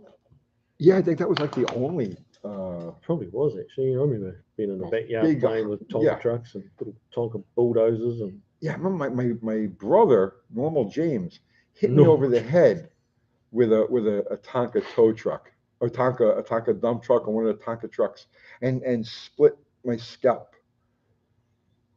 I was As brothers do. I was probably normal. Really? I was probably like 10. He was like 7. Oh, geez. Yeah. When I think of Tonka, I think of blood dripping in my eyes. It's a weird association. Well, Mexican Speak was talking to another poster about dusters. There you go. I get you. Clayton's Toolbox. What is your procedure to jet a car for drag racing without an AFR gauge? Dude, read the plugs. Read the plugs. Even if you've got an AFR gauge and you're just reading from the collector, okay? Unless you're reading from each individual header tube, even an AFR gauge, you still need to read the plugs because the AFR gauges will tell you collectively what's going through the engine, but it's not going to tell you what each individual cylinder is doing. So you can have a fat one and a lean one. It balances out. So you've got to read the plugs anyway, unless you're pulling from each individual header tube. Why are you looking at me like that? No, just thinking about the spark plug reading. I was just waiting for you to finish because a guy I knew in back in New Zealand who worked for Champion, he was like a freak when it came to reading spark plugs. You could just look at him. We had a rally car way back when, and we broke the exhaust on it, and the muffler got kind of broken up, and it was causing quite a restriction in the exhaust, and it burnt an exhaust valve because of that. And we showed him the plugs and said, what was wrong with this? And he looks at it. He spent a few minutes looking at it and messing with it. And he said, "Does this have a blocked exhaust?" And it's like, what? Yep. How the heck how could you tell that from blew my mind when he did that. It's like, you're creepy. It's like, Scoob, what plug gap would you run for a 66 SS 396 motor? I mean, a lot of it depends on the ignition, but if you're dealing with like a conventional ignition, 18 to 22,000 volts, or even up to like an HE, up to like 40,000 volts, 35,000 is about the average. You don't want to go any bigger than that unless you're intentionally trying to run the thing lean. Carrillo 69 Kiwi. What is the best modification to do to a 69 Mustang? Nothing. Nothing. It's the perfect car. The 69 Mustang is the perfect car. Yeah. I'm telling you, so in my mind, there were the two most beautiful cars ever built. Right? Well, no, not ever built, but the two most beautiful American cars ever built. The 69 Mustang. Fastback. Yeah. Right. Yeah. And the hatchback is just why. Right. Yeah. Why? Yeah. And the long nose Mustangs. Oh, you like the long nose? Oh, they were gorgeous. Those cars were just absolutely perfect. What did they build? Like 11 of those? 18 of them? It's a few more than that, I think. The long nose Mustang? The Holman and Moody cars. Oh, sorry. I thought you meant like the 71, 73 Mac. Oh, no. Yeah, sorry. I'll show you a picture. A slightly different thing. 69 Mustang. Well, Chris Greenaway removed the shock towers. I mean, the front suspension on all that era Mustangs, right from 65 through to you know, the 70s. The front suspension was just not as good as it could be. And yeah, one of the best modifications would be to put like they call it the Mustang 2 front suspension, and it's really nothing to do with the Mustang 2. It's loosely based off it in its original form. Oh, that's long. Okay, yeah, no, those are cool. That was Ford's answer to the altered wheelbase Mopars, which were hideous, beautiful, you know, because everything that my Mopar did is beautiful to me. But the long-nosed Mustang was Ford's answer. Whoops, come on, there we go. That was Ford's answer to the altered wheelbase Mopars. And if you ask me, it's just perfect. It's perfect in every way, shape, and form. The wheel art, you know, just everything about it just flows. You know what I'm saying? No, it's nice. It's nice. The engine's way back behind the front axle. Yeah. Yeah, the engine's in like the stock location, but they stretched the front end out. The front end out. But yes, going back to your 69 Mustang, get a Heights or a TCI front suspension for it, and you know, you get power rack and pinion, and it will be like driving a different car. They turn in, you know, they point when you turn the steering wheel, they respond, and they'll just turn to a point where you'll have to kind of almost learn to drive it again, because you'll come up to, you know, to a left turn and you'll turn and you go, oh, I've turned too tight. Yeah. So I mean, that's a reasonably expensive exercise when we talk about modifications, because the kit alone is like $4,000 plus installing it. So somebody was saying the Kiwi. I thought the same thing with the long-nosed Mustang 71 to 73. Those things were just huge. They were they're big tanks. Yeah, they made great-looking funny cars. They were beautiful funny car bodies, like the Brand X Mustang. You familiar with what I'm talking about? No. Shirley had one. It was a very popular body. The Trojan Horse. You ever seen the Trojan Horse Mustang? Yes. Yep. Yeah, gorgeous cars. They look perfect for funny car bodies, but they just didn't work on that. You know, like his regular stock cars. You know, another car was like that too, that made beautiful funny car bodies. In fact, I think one of the most beautiful funny cars I ever saw was Johnny Loper's Little House Mustang, Plymouth Arrow. The 70. Oh yeah. No, did they have those where you were? Well, we call them a Mitsubishi Celeste. Okay, yeah. But like when you look at that car in real life, right? It's awkward. It's just a stubby kind of. But when you stretch it out to funny car proportions, you know what I mean? You move things around, you make it just right. The Plymouth Arrow was probably the most perfect funny car body there was.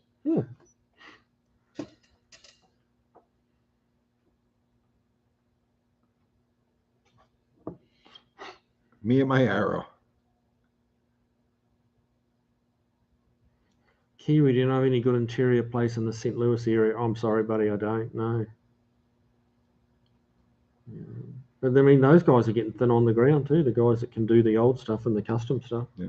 Most of the ones out there just want to do, you know, new covers on a 2005 F-150. You know, that's I tell you, if you're looking for a niche interior work, because there were fewer and fewer. When I first moved here to Middle Tennessee, there were several interior guys around. There was no problem getting stuff done or getting you know, material or anything like that. There's nobody left. That is a very difficult business. There's a lot of bulwark in that business. That's something you know, if I didn't do what I do now, like the interior work, I enjoy. Do you really? A little bit that I do, yeah. Like I like doing the headlining and all that. I've got lots of interior work needs to be done. Join the queue. Yeah, but no, I like because you can be quite creative on interiors. Like you see some of the interiors, and they just like it's just all handmade. Yeah, like just the shapes and the high end guys. Very creative, and that's that appeals to me. See, I'm the exact opposite. I like just a very stock, very simple interior. Right.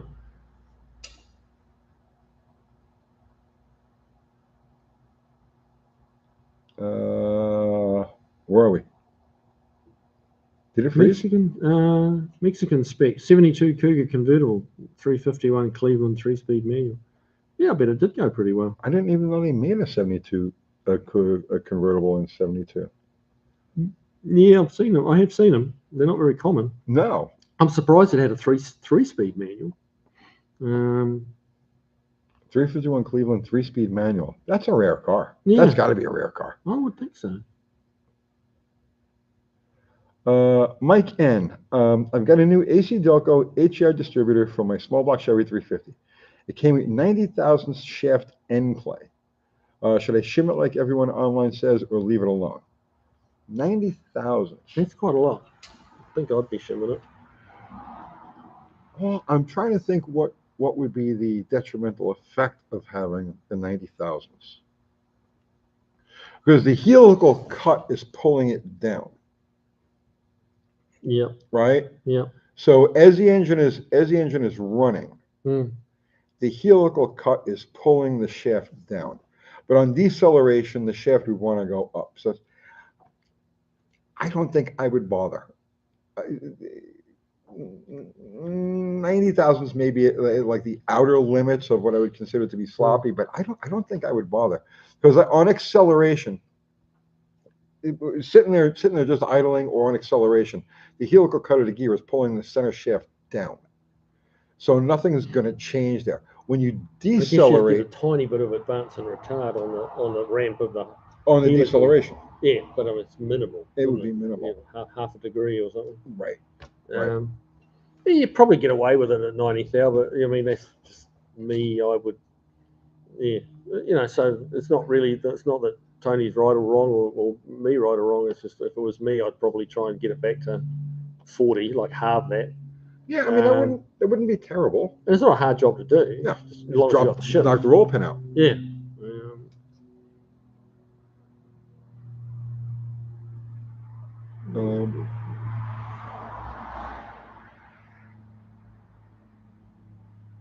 Let's see.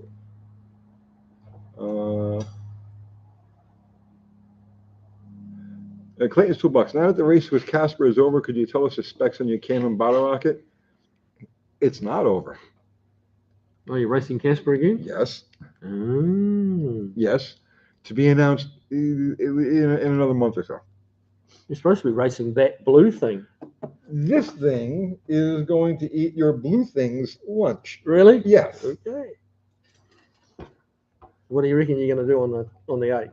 What's that? You got big plans for it? What's it going to drop down to on the 8th? I'm going to run you exactly the way I ran Casper. Really? Yes. Okay. Yes. No, I'm not changing anything. Car's exactly the way it was when I raced Casper. You're not going to throw more nitrous at it or anything? No, not for you. No, I'm going to run you exactly the way the car sits.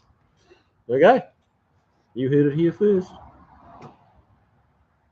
Somebody made a comment about the blue Camry. I'm not sure whether they were just being a smart ass about my car or they were meaning something else. And it's all good fun if you were. That's fine. It does look a little like a Camry. I get it. Hookline Fishing. Tony, did you know a friend of mine, Marvin Hughes, out of Florida? I think I may have traded parts back and forth with him at some point. I remember, I'm thinking of him as a good guy. He had a, what did he have? Did he have a Hemi Dart? Yes, it's been such a long time. I think I remember him, but I'm not certain.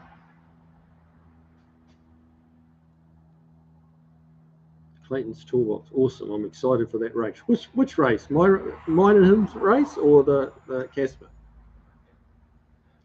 Franco. Tony hopes you'll forget the traction control. I don't need no stinking traction control. I ain't worried about that. I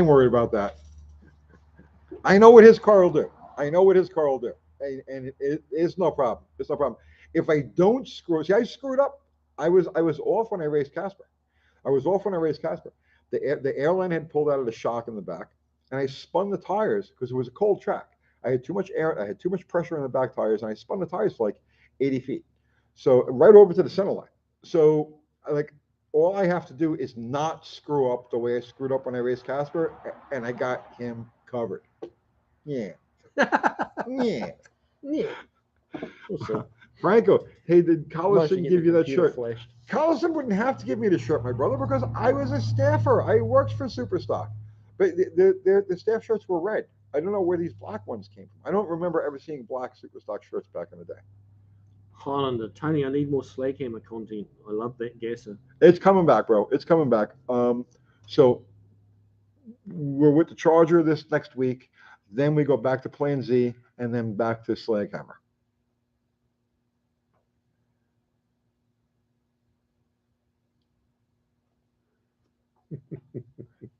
Maybe Kiwi will have some tricks up his sleeve. Man, there's tricks available for that car. There are tricks available, but I've got to not go down that road.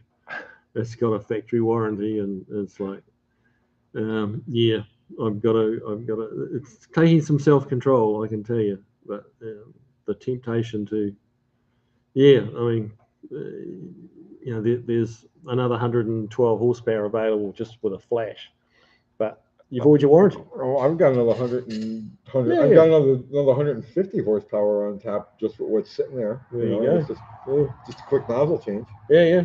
Jet change, rather. It's tempting, but I've got to know. I got two little guys. One's going, do it, and the other's going, no, you'll void your warranty. Well, yeah, what I want to do is, honestly, I'm anxious to see what the car will run on a clean pass, because the pass against Casper wasn't clean. So what do you think you'll get? What do you think you'll get to without saying? If you don't want to say, don't say. But it ran 13. Okay, it ran 767. 767. Ran 767 against Casper. Mm-hmm. Okay, which equates to like an 1180 or something, right? Right. Quarter mile.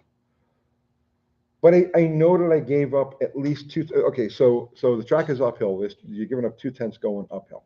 But isn't that the same for both cars? Yes, that's going to be the same. Right. But I know that I gave up at least 2/10 spin on the tires. Right. Okay. Right. So, which would put me in the 1147 range or thereabouts on this tune-up. Mm-hmm. Okay. And an 1147 would be about an 1130.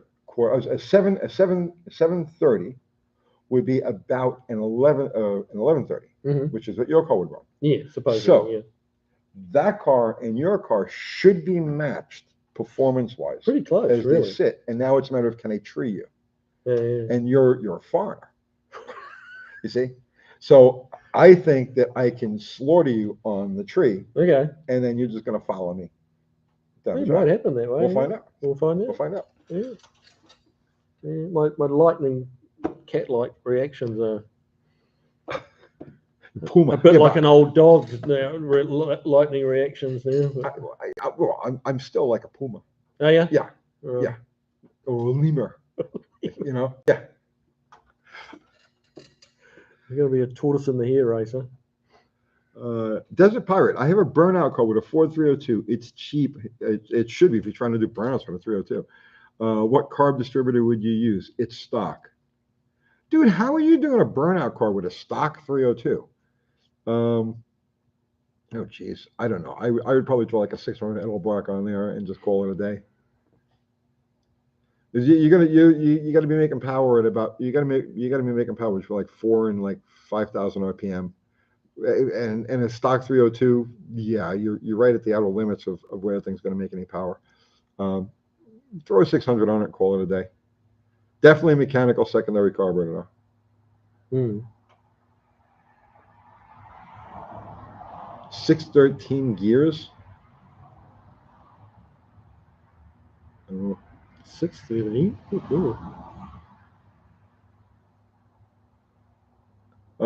Cave Dave. Hey Tony, if I had a girlfriend, would I impress her more with the early Charger or any Mustang? Oh man, that's a good question. Oh, what would the chicks go for? You know what? I don't think it'll make a difference. I think you just flip a coin. I don't think it'll make any difference. Because they both have that timeless style. They're not going to know the difference.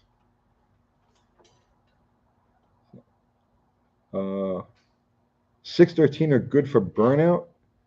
So what do you got to spin the motor like to what? 28,000 RPM to get any wheel speed? It's got to get up into fifth gear during the burnout.